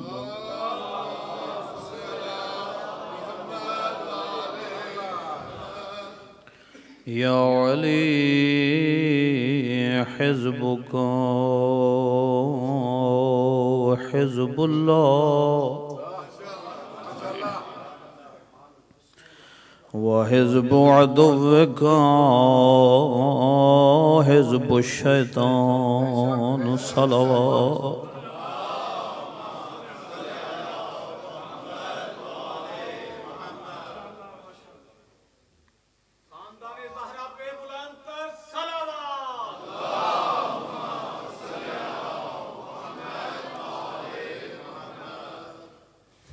سلامت رہو اللہ تبارک و تعالی تھوڑے لمحات عبادت شمار فرمائے ذات احدیت دے حضور دعا گو ہیں میرا اللہ تمام بیماران و شفا عنایت فرمائے بالخصوص مومن مخصوص محمد زین کو شفا عنایت فرمائے مرحومین دے درجات بلند فرمائے الہ العالمین عزاداری دی حفاظت فرما پوری دنیا جتھے جتھے بھی عزاداران شبیر مشغول عزاداری ہے انہوں دی محافظت فرما میرا اللہ اس مشکل دور سڑے وارث مولا جلدی ظہور فرما امام زمانہ دیا عظمتاں دا صدقہ سڑیاں دعاواں مستجاب فرما قرآن مجید فرقان حمید دے اندر ذات حضرت اقدس حق تعالی دا ارشاد کہ اے ایمان والو جو کچھ میرا رسول تو کو عطا کرے ہو لے لو جس جس تو مصطفیٰ منع کرے رک جا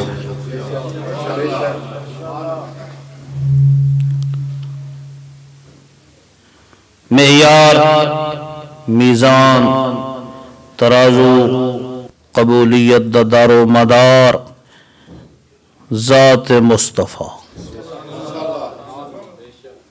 مذہب شیعہ عدلیہ امامیہ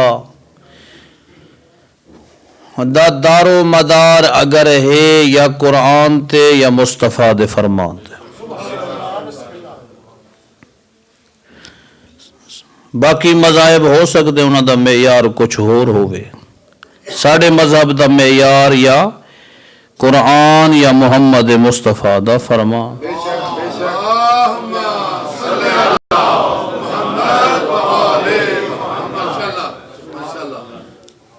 دنیا آدیے بھی اساں ہر شے منگنی اللہ تو، بس اللہ نو منو، اور کسے نو منن دی ضرورت نہیں۔ میرے کچھ سنی دوست حضرات بھی تشریف فرما ہے، جدا اساں قرآن مجید کھولیا تو قرآن مجید وچ اللہ نے دروازہ وکھایا مصطفیٰ دا، ما آتاکم الرسول فخذوہ، خدا کہ میرا رسول جیڑی شے دے وے او لے لو، جس تو روکے رک جاؤ۔ سنی ہوئے، شیعہ ہوئے، اہل حدیث ہوئے، دیوبندی ہوئے، ہے مسلمانہ دا کوئی بھی فرقہ ہوئے، انہاں سارے نو چاہیے جو ونجن کتھے مصطفیٰ دے دروازے تے، پیغمبر اکرم دے دروازے تے۔ خدا فرمائے جو مصطفیٰ عطا کرے وہ لے لو، جس سے روکے رک جاؤ۔ تو ہن ساڑی ذمہ داری ہے، اساں فقط اے ویکھنا ہے جو مصطفیٰ دتا کیا ہے تے روکیا کس تو۔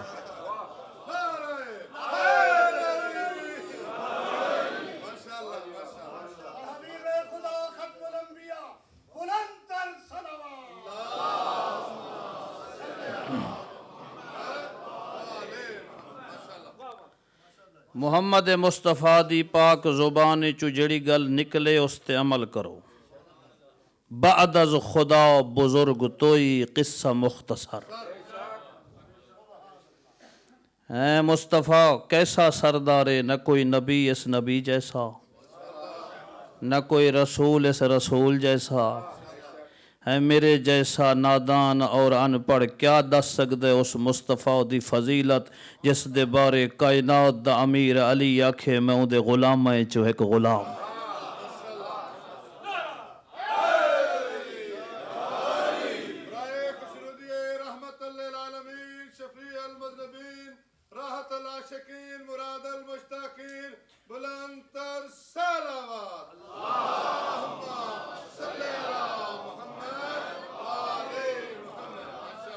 مذہب شیعہ دے اندر پوری دنیا تک آواز جا رہی ہے، ذمہ داری نال۔ دنیا آدھی شیعہ صحابہ نو نہیں منے دے، غلط ہے،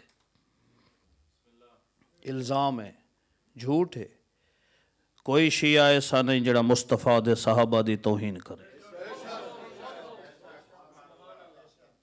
میں سارے سر تے امامہ پایا ہے، شیعہ تمام علماء دی نمائندگی چ عرض کر رہے ہیں،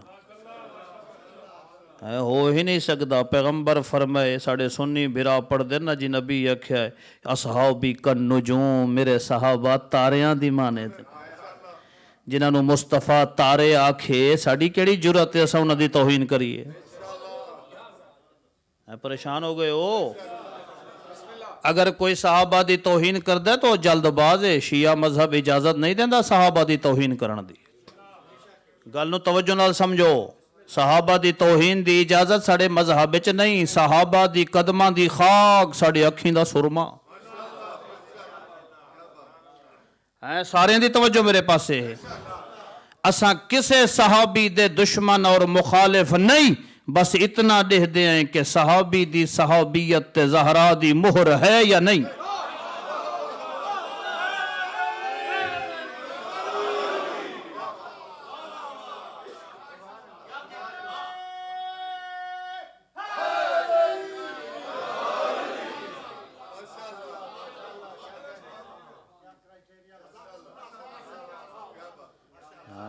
سیدہ دی مہر ہے یا نہیں؟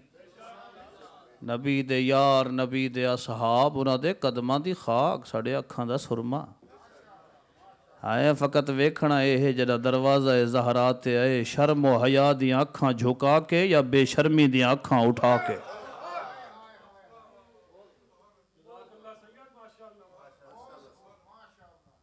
ہاں اللہ اکبر۔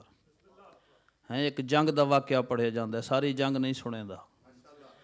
ایک جنگ دا واقعہ پڑھیا ویندا ہے بھی اس جنگ وچ ایک شخص آیا، اس نے آ کے پیغمبر نو آواز دیتی، ایویں ہے یا نہیں؟ چلو جملے آ گئے تو دو جملے سبق آموز جنگ دے میں سناواں چا۔ جدوں آیا نا تے آ کے آواز دیتی ہے وَلَقَدْ بَهَاتُ مِنَ النِّدَاءِ بِجَمْعِكُمْ هَلْ مِن مُبَارِزٍ، عمر ابن عبدود نے آواز دیتی ہے وَلَقَدْ بَهَاتُ مِنَ النِّدَاءِ بِجَمْعِكُمْ هَلْ مِن مُبَارِزٍ، میں کتنی دیر ہو گئی ہے بلا بلا کے میرا گلا بیٹھ گئے مصطفیٰ، تیری فوج جواب کیوں نہیں دے دی؟ اللہ اکبر۔ میں او ہاں جڑا آج اتھے توڑے جنازے وچھا کے ویساں تے روون والیاں جنازیاں تے ماتم کرے سے، وطا دے او مسلمانہ دا نبی توڑے تے دعوی ہے جڑا مر ونجے او شہید، جڑا مار ونجے او غازی ہے، میں جنت دیاں ٹکٹاں دے ونایاں۔ اس بلائے پیغمبر جو ڈٹھے نا کانہم علی رؤوسہم الطیر، سارے سیر جھکائی بیٹھن، روایت دے لفظ ہیں سارے ہکو جے نہیں ہوندے، سارے ہکو جے نہیں ہوندے۔ انہاں شعر پڑھیا نا تو ایک شعر یاد آگا میرے والد صاحب قبلہ کدی کدی پڑھ دے ہوندے، ایک مولانا محمودی ہے نا انہاں شعر لکھیا، ہم مرتبہ ہیں یاران نبی، ابو بکر عمر عثمان علی کچھ فرق نہیں ان چاروں میں، اللہ اکبر۔ جواب بیچ ایک محب اہل بیت لکھیا ہوا کہ نہیں ہم مرتبہ، اسا کیا کچھ فرق نہیں ان چاروں میں، اسا کیا ابو بکر عمر عثمان علی وہ نفس نبی وہ یار نبی ہے، فرق بڑا ان چاروں۔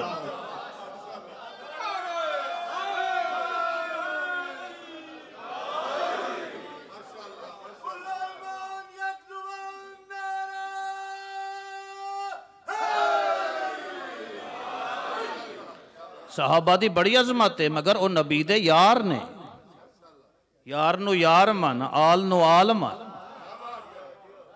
ہے یا نہیں؟ بہت بڑی کتاب، میں اپنے لفظوں دا ذمہ دار ہاں۔ ینابی المودہ بہت بڑی کتاب ہے ساڑھے اہل سنت بھائیاں دی، ینابی المودہ دے لفظیں ایک بندے نے سوال کیتا ہے حضرت عمر دے فرزند تو، جناب عبداللہ ابن عمر تو پوچھے کہ پیغمبر دے صحابہ چوں افضل کون نے؟ تو جناب عمر دے صاحبزادے نے کیا جواب دیتے؟ حضرت ابو بکر، حضرت عمر اور حضرت عثمان۔ یہ پیغمبر دے عظیم صحابہ ہو سکے جی ٹھیک ہے اسی تسلیم کر دے ہیں، یہ تین پیغمبر دے عظیم صحابہ ہیں، لیکن اے تے دسو اینا علی ابن ابی طالب، علی کیڑے پاسے گئے؟ جدو سوال کیتا ہے نا جناب عمر دے فرزند نو غصہ آئے، اپنے مقام تے کھڑے ہو کہتے نا خاموش، تو میرے تو سوال کیتا ہے صحابہ دے بارے آل دے بارے نہیں۔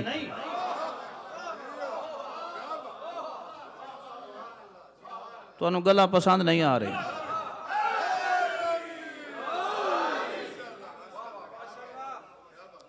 تسی تبلیغ منگ دے ہو، یہ تو میں آپ فضائل پڑھ رہے ہوں۔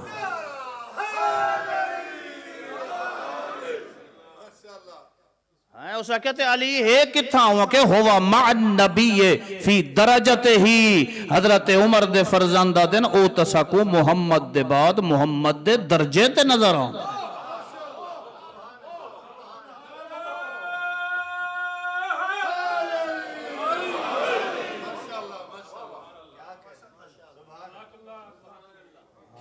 میں کوئی گلہ یاد کر کے میں کدی ذہنت نہیں لے کے آج آج میں کیا پڑھنا ہے، میں آیا توڑے محترم نے میں تھوڑا جا موضوع میرے کرنے دسیا بھی ایک موضوع تھوڑا جا اگر ایسا نو سنا دیو تھا بس وہ طبیعت آ گیا تو سن سو۔ اہل سنت دے ایک اور امام نے ابن اسیر انہا تعریف لکھیے کہ خلیفہ کسے کہتے ہیں؟ خلیفہ ایک ہوتا ہے خلیفہ، ایک ہوتا ہے خالفہ، ایک خلیفہ ایک خالفہ۔ خالفہ کے نوادنا الاحمق الذی لا خیر فی، ایسا احمق جس میں دنیا کی کوئی اچھائی نہ ہو۔ تو دوسرا کون ہوندے خلیفہ، اس کہ خلیفہ کون ہوندے؟ خلیفہ ہوندے من یقوم مقام الماضی ویسد مسدہ، جو کسی جانے والی شخصیت کی مسند پہ جب بیٹھ جائے اور کوئی شخص داخل ہو اس کو پتہ نہ چلے کہ اصل بیٹھا ہے یا اس کا نائب بیٹھا۔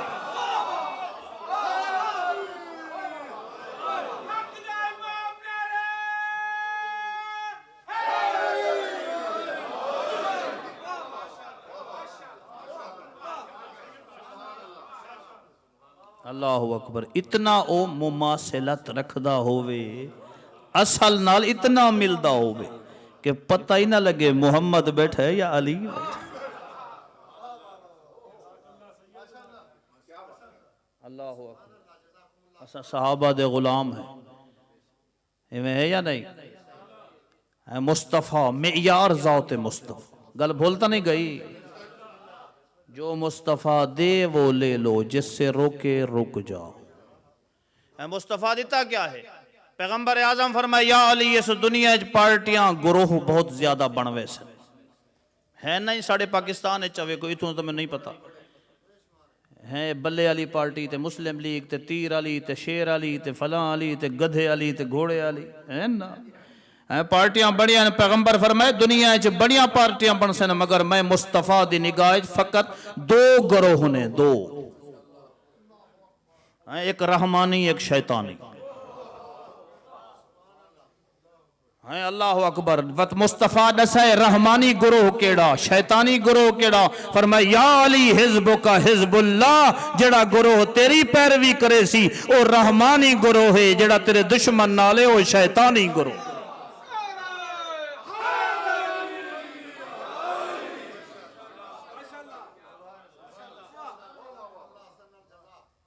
اللہ اکبر، ہوں جڑا رستہ مصطفیٰ وکھے وہ کیسا عقل مند ہے کہ مصطفیٰ دا رستہ چھوڑ ونجے تے اپنے رستے بناوے، ہے نا توحید اوے من جویں مصطفیٰ دسے، رسالت نو اوے من جویں مصطفیٰ سمجھاوے، امامت اوے من جویں مصطفیٰ سمجھاوے، جنت تک پہنچاون والا گروہ اوہو ہو سی جندے بارے مصطفیٰ دساوے۔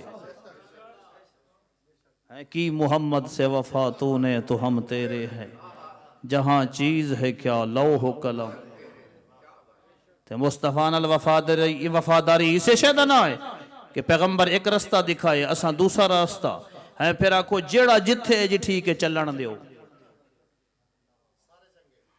سارے چنگے نہیں، اگر سارے چنگے ہوندے تو مصطفیٰ نہ فرمیندہ، خدا قیامت والے دن سوال کرنے تو اکو عقل و فاہم اور دانش دی دولت نال میں مالا مال کر کے دنیا تے بھیجے، کیا تساں حق دا رستہ تلاش کیتے یا نہیں کی؟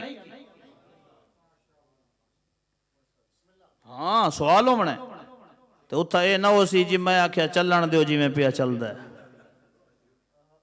اللہ اکبر، تے ساڑھے مومن ہی آدھن چلن دیو جی میں پہ چلدا ہے، بڑے خوش بیٹھے ہو، اگو کوڑیاں گلہ پہ آدھن واتی میں بولا ہے جی میں بولیں دے بیٹھے۔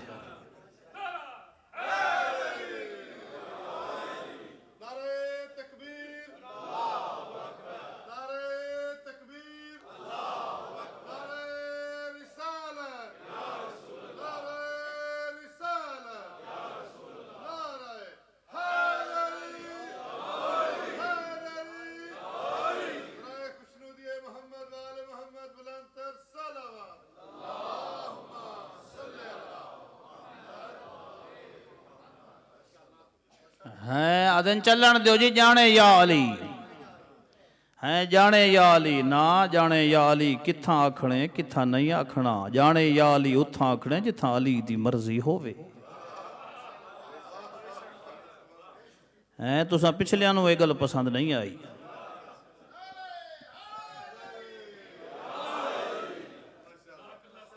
علی دی مرضی دی گل ہووے، علی دی مرضی دی گل، آدھن جی یا علی ہم تو تیرے ہیں، جہنم کے لیے ہیں کتھاں آکھنے مسجد دے دروازے چو نکل دے ہوئے آکھ وقت تو سونا لگ سے،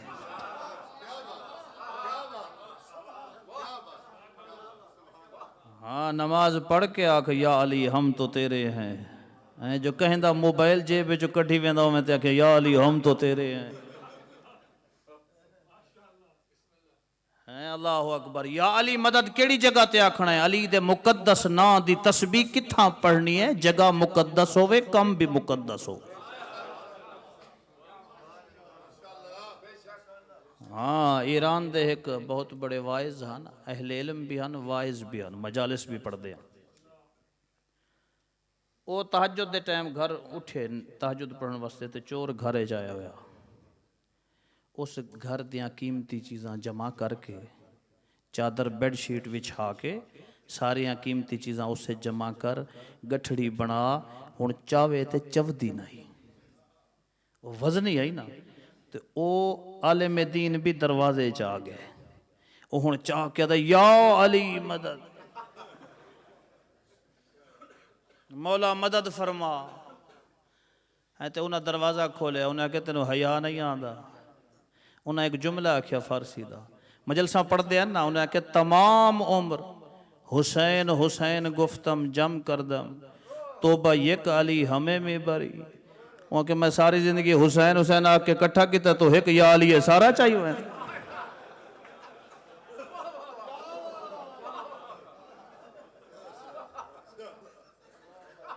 جڑے علی دا نا لے کے تو چاہی ویندا ہی دے پتر دے صدقے تے میں جمع کی تھی. پتر دے صدقے اسی کٹھے کریے، تو پیو دا نا ایک واری لے کے تے ساری چاہ ونجے. علی دا نا اتھا گیا نا جتھاں علی دی روح راضی ہووے. آج ایک سوال ہوندہ جی تشہد وچ علی ولی اللہ پڑھ سکتے ہیں نہیں؟ میں کدی کسی نے نہیں آکھیا نہ پڑھ، میں کدی کسی نے آکھیا تو پڑھ. کیوں؟ میرے کول اختیار ہی نہیں. میرے کول اختیار نہیں، نہ روکن دا نہ اجازت دیون دا. کیوں؟ اس واسطے یہ تو ہے فقیہ تے مجتہد نو اختیار. تے جڑا بندہ دے میں مجتہد دا قائل ہی نہیں، فقیہ نو مندہ ہی نہیں، تے اس نو تو پوچھن دی لوڑ ہی نہیں. وہ تو ان شتر بے مہار ہے.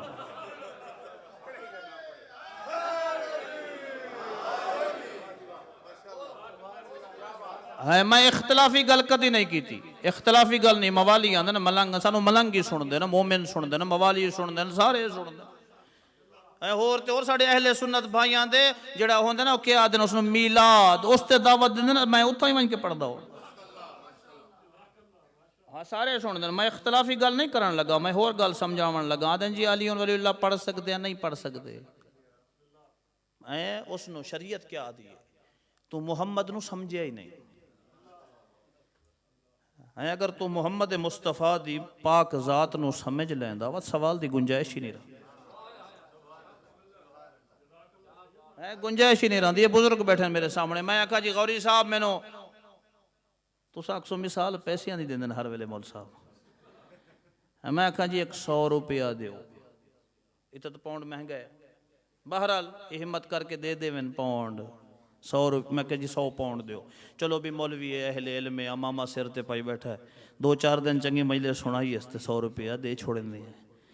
یہ جدو گل مثال اگر سمجھ آئی تو میری گل سمجھ آ سی. ہاں اے جیب چو 100 پاؤنڈ کڈن. میں آکھاں جی 100 او دینا جس دے وچ 90 بھی ہوئے 70 بھی ہوئے 60 بھی ہوئے 50 بھی ہوئے. اکثر مول صاحب کی بلا 100 ہوندہ ہی ہو ہے جیسے 90 ہوئے 70 ہوئے 60 ہوئے 80 ہوئے. توجہ جدہ تو آدھا اشہدو ان محمدن عبدہ و رسولو. محمد ہوندہ ہی ہو ہے جیسے علی بھی آونجے زہرا بھی آونجے حسن بھی آونجے حسین.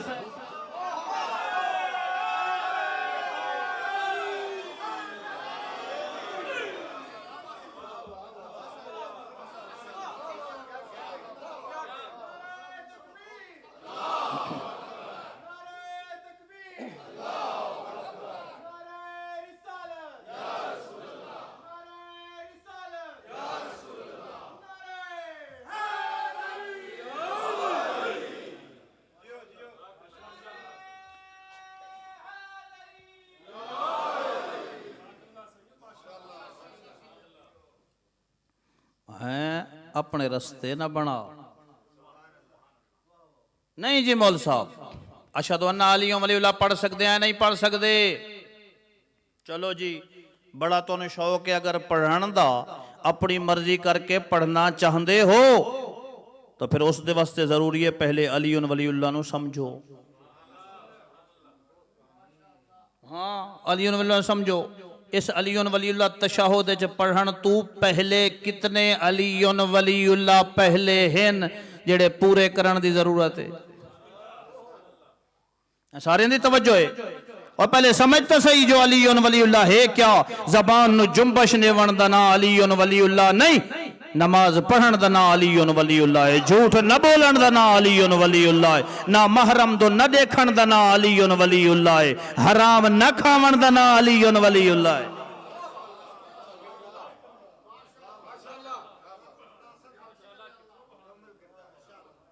ہے غیرت مند ہون دا نا علی ولی اللہ ہے باضمیر ہون دا نا علی ولی اللہ اللہ اکبر شریف ہو علی ولی اللہ سا آگ چھوڑیا تے ذمہ داری ادا ہو گئی ہاں نہیں علی ولی اللہ جدا زبان دے ہوتے آئے وقتے کو پتہ لگے جو علی ولی اللہ دا اثر کیا ہے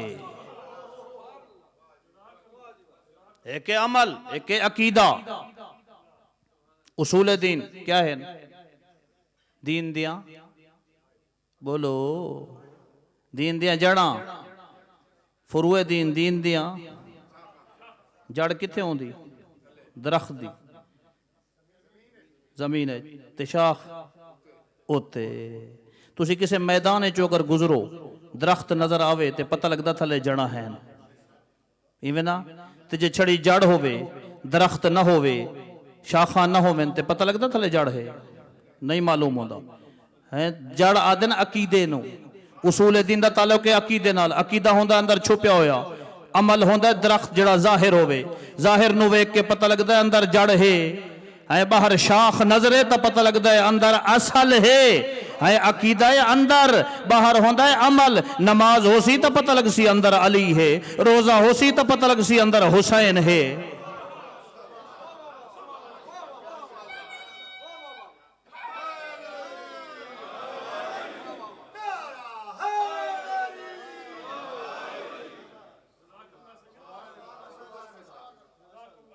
کس واسطے ہر کم کریں دیو مجلس کیوں آئیو جنت واسطے نماز جنت واسطے عبادت جنت واسطے ہر اچھائی جنت واسطے کریں دیو معصوم فرمائے وہ جنت بہت دور ہے اس واسطے انتظار کرنا پوسی عمل کرنا پیسی معصوم فرمائے دینا آؤ تانو اسے دنیا دے وچ آسان جنت دساؤ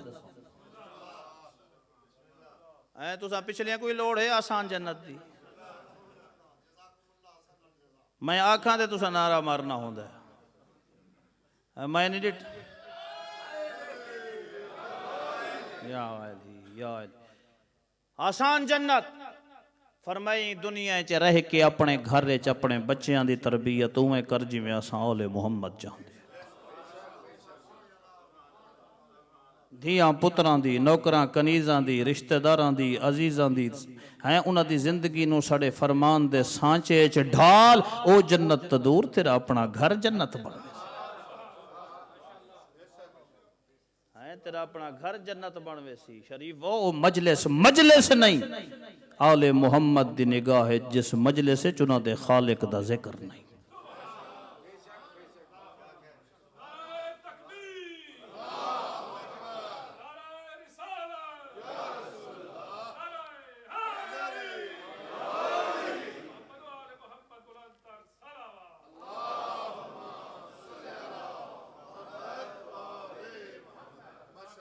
آل محمد نو ہر شے قبول ہے شرک قبول نہیں ہے مشرک قبول نہیں اپنے ایمان دا تحفظ کر مجلس جرون دی اپنے آنسوں دی تحفظ کر دو قسم دے ادھارن ایک پڑھن والے دا ایک سنن والے دا جدہ مجلس آ کے پڑھ دے نا اس دا ادھار کے اس دا اجر کیا ہے اس دا اجر ہے جڑا جیب چاویں ہے مثال دے من کتے سمجھاواں نا جڑا پڑھدا ہی اس اجر واسطے اس دا اجر مل گیا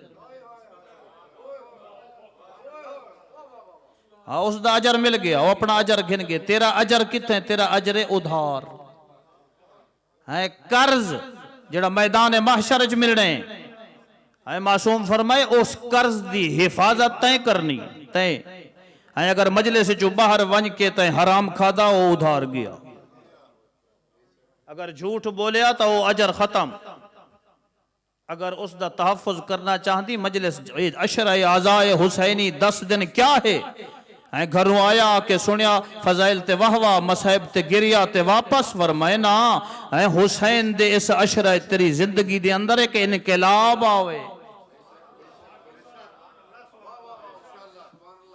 محرم عشرے تو پہلے زندگی کیسی، عشرے دے بعد زندگی کیسی؟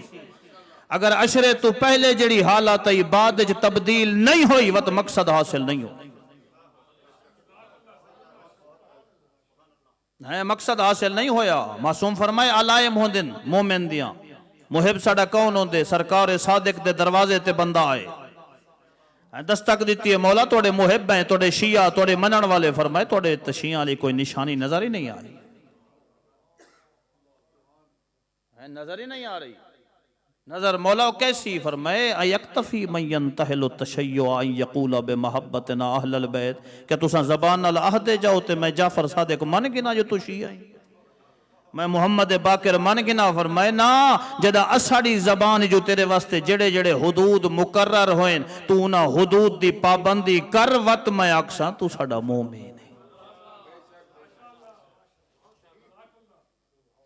ایک سلوات پڑھو چا بلند آواز نہ.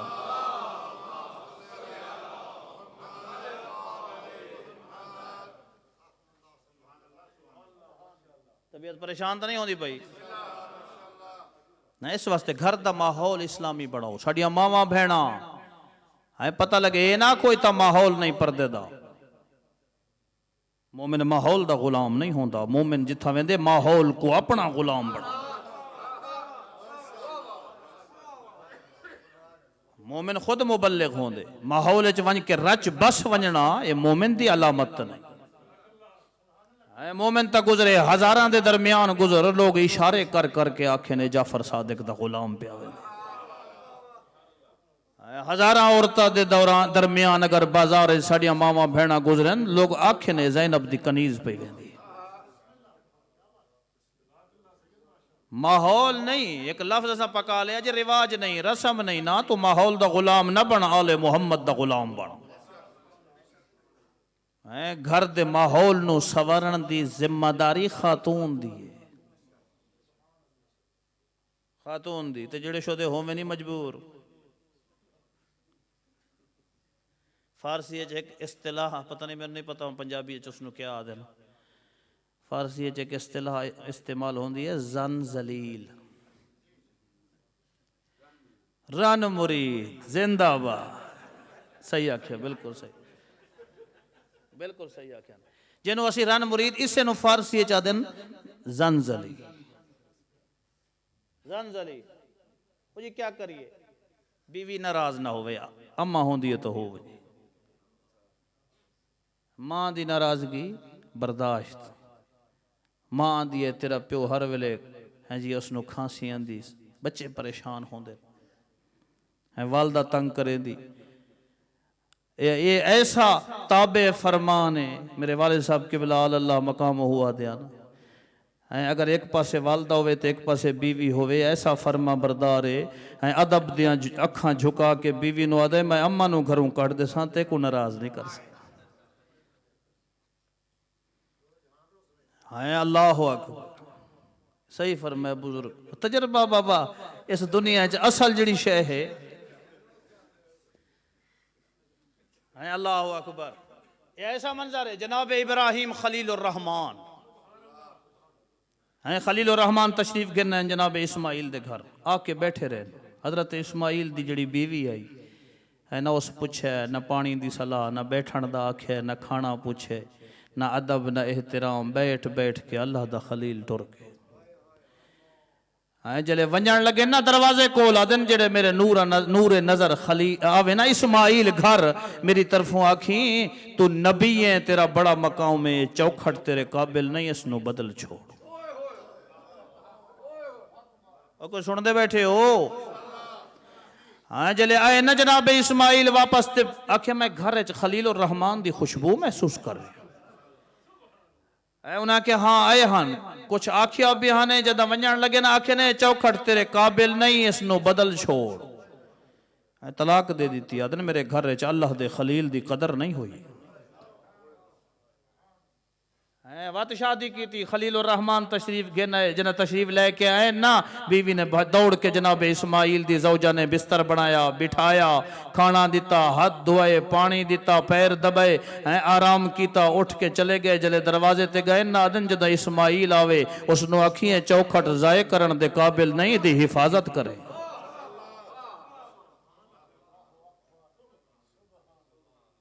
اس دی حفاظت کریں شرفا والدین دی دعا گنو والدین کچھ چیزاں ایسی ہیں تزید فی النور معصوم فرمائے جنہ دی زیارت دے نال اکھاں دی بینائی اچ اضافہ ہوں دے انسان دی زندگی اچ نور آن دے برکت آن دی ترقی او کیا فرمائے ایک اللہ دے قرآن دی زیارت کرو اکھاں دا نور ودسی گھر اچ نور آسی ہے والمائل جاری پانی دے پاسے ویکھو اللہ دی نعمت سمجھ کے اکھاں دا نور ودسی گھر جاؤ ونظرو الی الوالدین ماں باپ دا چہرہ ویکھو عبادت ہو سی نور ودسی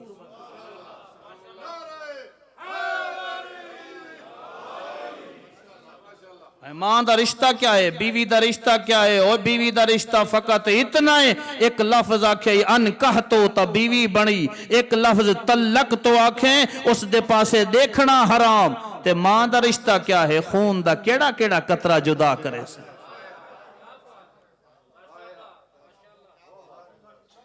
کیڑا کیڑا قطرہ جدا کرے سے اس واسطے شرفا والدین دے اپنے حقوق اگر شریعت محمدیت خدا تو علاوہ کسے نو سجدہ کرن دی اجازت ہوندی اولاد نو حکم ہوندا پیو ماں نو سجدہ کرو ہیں تے بیوی نو حکم ہوندا شوہر نو سجدہ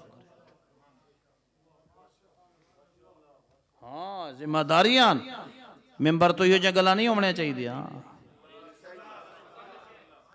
اللہ اکبر اس عشرے تو کچھ حاصل کرو درسگاہ شبیر تائیں جو اسا کوئی درس حاصل کرو جڑے جڑے پروردہ بنے نے اس درسگاہ شبیری دے انہوں دا مقام کیا ہے یہ تو سن دے انہوں سلمان نو آکھے پیغمبر نے میری اہل بیت وچوں ہیں تے ابو ذر نو عہدہ مالک اشتر نو عہدہ شرفا کچھ عہدے مصطفیٰ نے دیتن کچھ عہدے مرتضیٰ نے دیتن تے کچھ بے مثال عہدے حسین شہید کربلا نے دیتن ہاں عرب دے ایک دستور ہے اکٹھے ہو کے قبائل تعریف کر دے ہن اپنے خاندانی جاہو جلال دسنا میں فلاں دا بیٹا فلاں دا بیٹا فلاں دا بیٹا اپنے حسب و نسب تے ناز کریں دے ایک دفعہ انہوں نے مسند لئیے تو سلمان فارسی دا گزر ہوئے شرارت دے طور تے آدن اس فارسی نو بلاؤ آ کے اپنا حسب نسب جلے جناب سلمان فارسی آئے نا اللہ اکبر گھبرایا نہیں سلمان ممبر تے سامنے آ کے آدھے کیا میرے نسب دے بارے پوچھنا چاہندے ہو ایک جملہ کیا انا سلمان ابن اسلام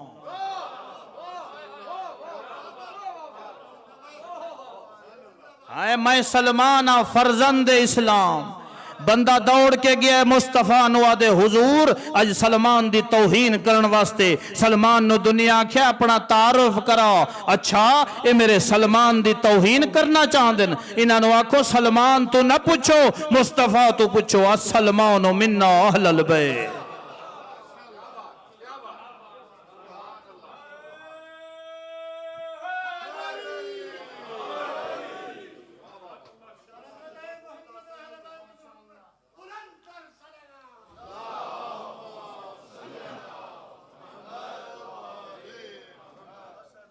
سلمان من اہل البیت ابو ذر دے بارے فرمائے اس زمین دے سینے تے آسمان دے سائے تلے میرے ابو ذر تو ڈھیر سچا کوئی نہیں تے مرتضیٰ کیا فرمائے مالک اشتر دے بارے جنہ مالک اشتر شہید ہوئے علی فرمائے کان علی کما کنتو لرسول اللہ مالک اشتر میرے واسطے ہی میں آجی میں رسول واسطے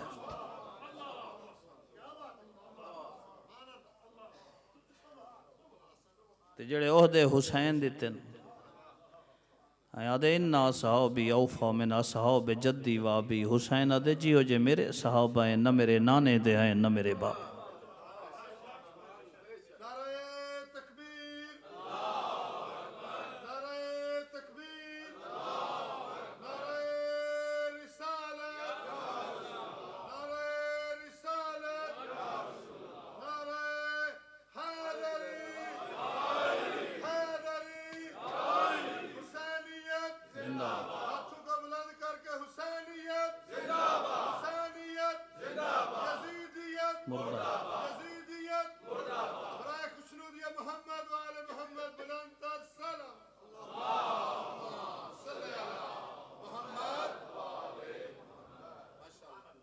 میں اللہ اکبر لکھے حسین خط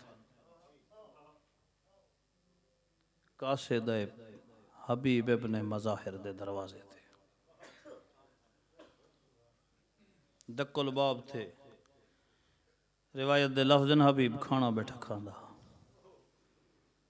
دروازے تے آئے کون حسین دا قاصد خط گی دے آ کے بیٹھے بیوی پوچھے چہرہ مغموم ہے آدھے حسین دا خط ہے جملے کیا لکھیں حسین سن سو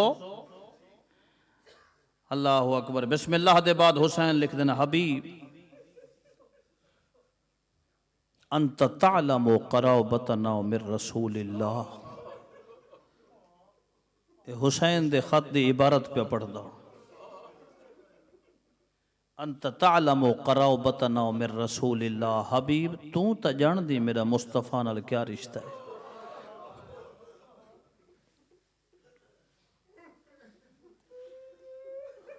وَأَنْتَ أَعْرَفُ بِنَا مِنْ غَيْرِكَ حبیب ہور کوئی ساڑا مقام پہچانے نہ پہچانے تو پہچان دا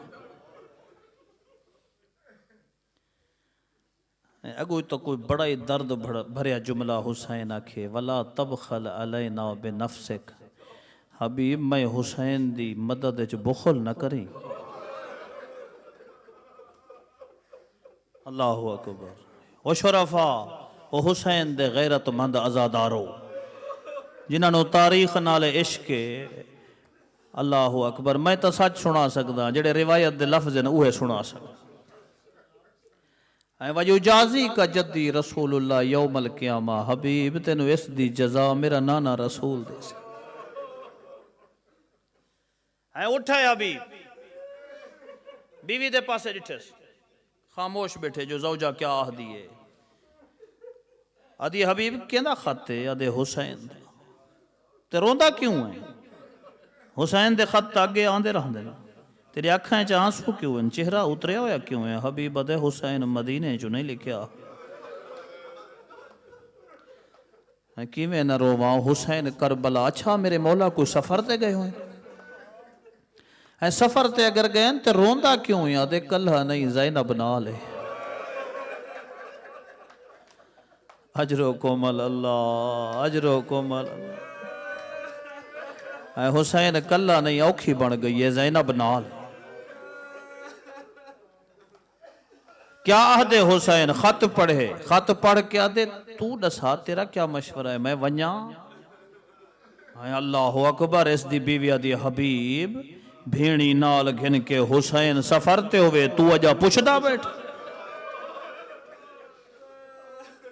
اجرکم اللہ اجرکم اللہ اللہ توڑے آنسو قبول فرماوے اے حبیب اٹھے نوکر نو آدھے تو اس طرح کرنا گھوڑا لے کے شہر دے باہر ون کے کھاڑ اے میں شہر دے باہر پہنچ دا حالات ٹھیک نہیں تیار ہو کے سامان چک کے جنگ دا لباس پا کے حبیب ٹرے اے بازار چو پیان دے ابا لپیٹی ہوئیے بازار چو گزرے تے روایت دے لفظن اگے ایک دکان تے مسلم ابن اوسجا خضاب لے رہے ہیں جدہ خضاب گندہ کھڑے نا مسلم خضاب گنن لگے نا تو اس دی دید پہ یہ حبیب تے ادھے حبیب بڑا پریشان لگ رہے ہیں خیر تا ہے اتنا تیزی نال حبیب اس دا ہاتھ پکڑے بازار دے کونے جدے مسلم اجڑ گئے ہیں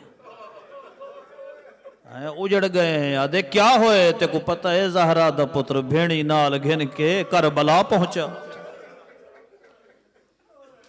جدہ سنے نا مسلم و خضاب زمین تے سٹ کے آدھے ہون حسین دی نصرت اے داڑی خون نال خضاب ہو سی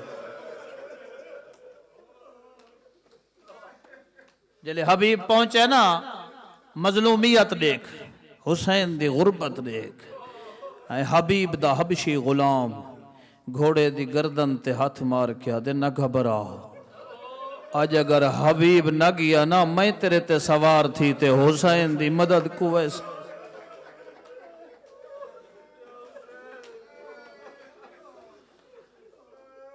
میں سوار ہو کے حسین دی مدد کو ویسا اگوال محمد دی تعلیمات دا اثر دیکھو شریف ہو حبیب ابن مظاہر ایویں حبیب نہیں بنیا روایت دے لفظن جلے کربلا دو چلین گھوڑا ایک ہا بندے دو ان ایک حبشی غلام ہا ایک حبیب ہا کچھ رستہ حبیب سوار ہوں دے غلام نال دوڑ دے کچھ رستہ غلام سوار ہوں دے حبیب نال دوڑ دے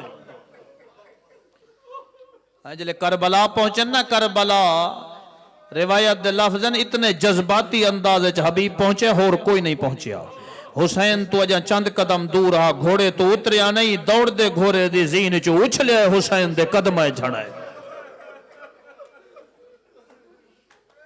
حسین دے قدمیں جنا جھڑے ہاشمی جوانا نے اللہ اکبر دیاں آوازاں بلند کیتیں جلے آوازاں بلند ہوئے نا ڈرے ہوئے دلہن زہرا دیاں دھیاں دے ادھی اما فضا دیکھا میرے مظلوم بھیرا تے کوئی اوکھی تا نہیں بن گئی جنا فضا گئی ہے نا واپس آئیے نفس روایت آدھی زہرا دی دھی تیرے بھیرا دے بچپن دا دوست حبیب آگے اگو جملہ سن غربت دا بی بی فرمائے فضا اما فضا حبیب کو ونج کے آنکھ ہی اوکھے وہلے میرے بے وطن بھیرا دی مدد کو آئیں تے کو زہرا دی دھی سلام آدھی آئے اللہ اکبر پتہ نہیں تساں کیڑے لفظاں دی انتظار اچھ بیٹھے فضا کے آکھے نا حبیب تے کو زہرا دی تھی سلام اندی ہے حبیب منہ تے ماتم کر کے آدھے اجڑ ونجا ایڈا اوکھا وقت آگے جو زہرا دیاں دھیاں نوکرہ تے سلام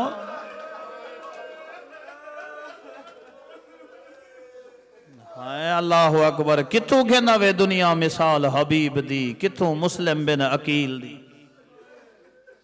حبیب پہنچے ہن حسین دا ساتھی واقعہ کربلا اس کاروان حق دا پہلا شہید مسلم بن عقیل حسین دے جگر تے جڑا پہلا تیر لگے نا وہ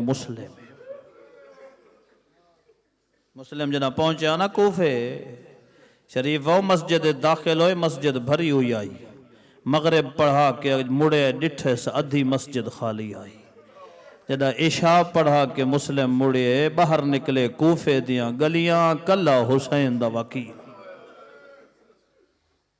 تقدیر گھنائی روایت نے بڑے عجیب جملے لکھے نوادن جلے آئے نا حارس دے گھر دے بار توجہ ملا تے کو دو جملے حسین دے وکیل دی شہادت دے سناوا جلے آئے نا اس مومنہ عورت دے گھر دے باہر روایت لکھے بے باہر آئیے ڈٹھس اب دے خدا مسافر ہیں گھر چلاوان مسلمہ دے کنیز خدا پانی دا ایک جام پلا سکتی اے جملے شرفا انہ جملیاں دا وزن کرو اے اوکھڑا منگ دے جنہ کدہیں کہیں تو کوئی شے نہیں منگی جلے پانی لے آئیے نا مسلم پانی پیتے واپس گئیے وقت آئیے ادھ یہ گھر کیوں نہیں ویندہ میں عجیب جملے پڑھیں روایت دے وچ کہ مسلم ایڈی بے بسیدہ عالم ہا جدہ تو آ گھارے چ گئی ہے نا مسلمی میں اپنی پشت دیوار نہ لائیے دیوار دی ٹیک گھن کے زمین تے بہ گئے اے واپس آئیے ڈٹھس سخت لہجے جیسے ایک جملہ آکھے ادھیے لا اوبی ہو لکل جلوس علا باب داری تے کو پتہ نہیں میں شریف گھر دیا اور آتا ہوں پتہ نہیں کیا بیٹھے سن دے ہو تے کو پتہ نہیں میں شریف گھر دیا عورتاں پسند نہیں کر دی کوئی نامحرم میرے دروازے تے بہوے اندے پاسے ڈٹھے سے مسلم رو کیا دے مائی کہ کوئی شرافت دے درس کھڑی دین دی ہے آئے میں او آجنا دے گھر دا شرافت طواف کرے رنائے مسلم ادھے مائی میرا گھر روے میں ٹر ونیا ہاں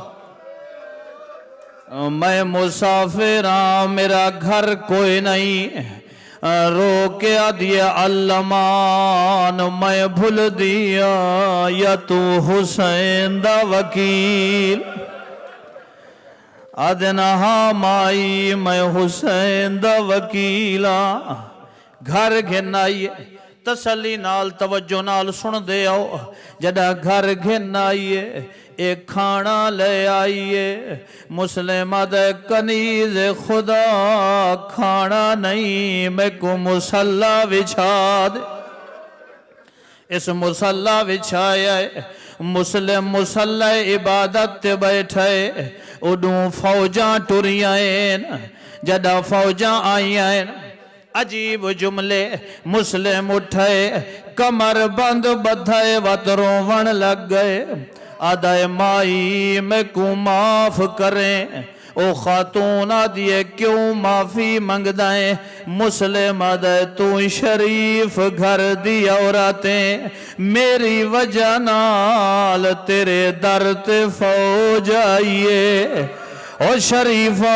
تو کو نال ملا کے میادہ مسلم مولا ایو جیاں شریف زادیاں زینب دی جتی تو قربان آج پسند نہیں کیتا فوج دے در تے آوے شام غریباں ہووے جدا زینب دی چادر آئی شمر نیزے نال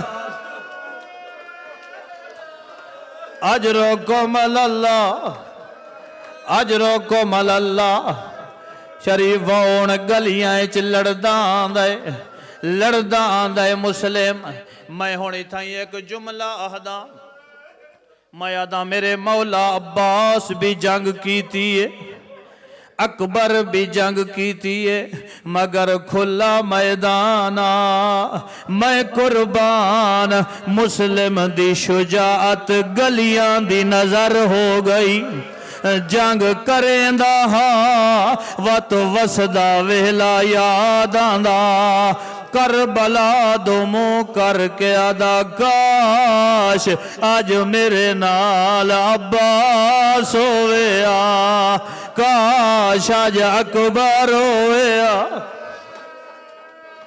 اجرکم اللہ انہاں دھوکے نال گرفتار کیتا ہے گھنائیں دربار آبرو کٹے ہوئے ہونٹ کٹے ہوئے شریف آؤ جڑا دربار چاہے ایک خوش آمدی بولائے آدھے مسلم لما لا تسلم علی الامیر آدھے مسلم تے امیر تے سلام کیوں نہیں کیتا مسلم آدھے مالی امیرون سوال حسین میرا ہی کو امیرے جڑا زینب دویرے شریفو میں روایت دی گل نہیں کریں دا میں ذمہ داری نہیں لیندہ لیکن کئی نفسیاتی جملہ آکھے کئی پڑھن والے سونے جملے آکھیں او آدھے مسلم دے اے لفظ کوئی اتنے زہرا کو پسند آئین زہرا وعدہ کیتا ہے مسلم آج دشمن دے دربار میرے پتر کو امیر آکھائی قیامت تائیں حسین غریب سڑی سی دنیا اکسی مسلم امیر اجرکم اللہ اجرکم اللہ بس ختم ہو گئی مجلس کسر الامارہ دی چھت لائے آئین جدا چھت آئین مسلم سر جھکائے روایت دے لفظن انہوں مسلم جھکائے انہوں حسین پریشان ہوئے عباس آدھائے مولا کیوں غمگین ہو آدھائے غازی میرے نیڑے جڑا عباس آئے حسین آدھائے میریاں انگلیاں دے درمیان دیکھ عباس آدھائے ماں دے پردے دا واسطائی میں کو کوفے پہنچا او مسلم جھکیا ہویا ہے ظالم تلوار شریفہ بس آخری جملہ مسلم جڑا شہید ہویا ہے کائنات چستو پہلے ظلم نہیں ہویا انہاں کھائے متا مسلم کوفے دی سیر نہ کیتی ہوئے انہاں مسلم دے پیرا وچ رسیاں پوائیں کہے ویلے ہوں بازار زہرا دے ویناں دے آئین حیا کرو مویا نال تک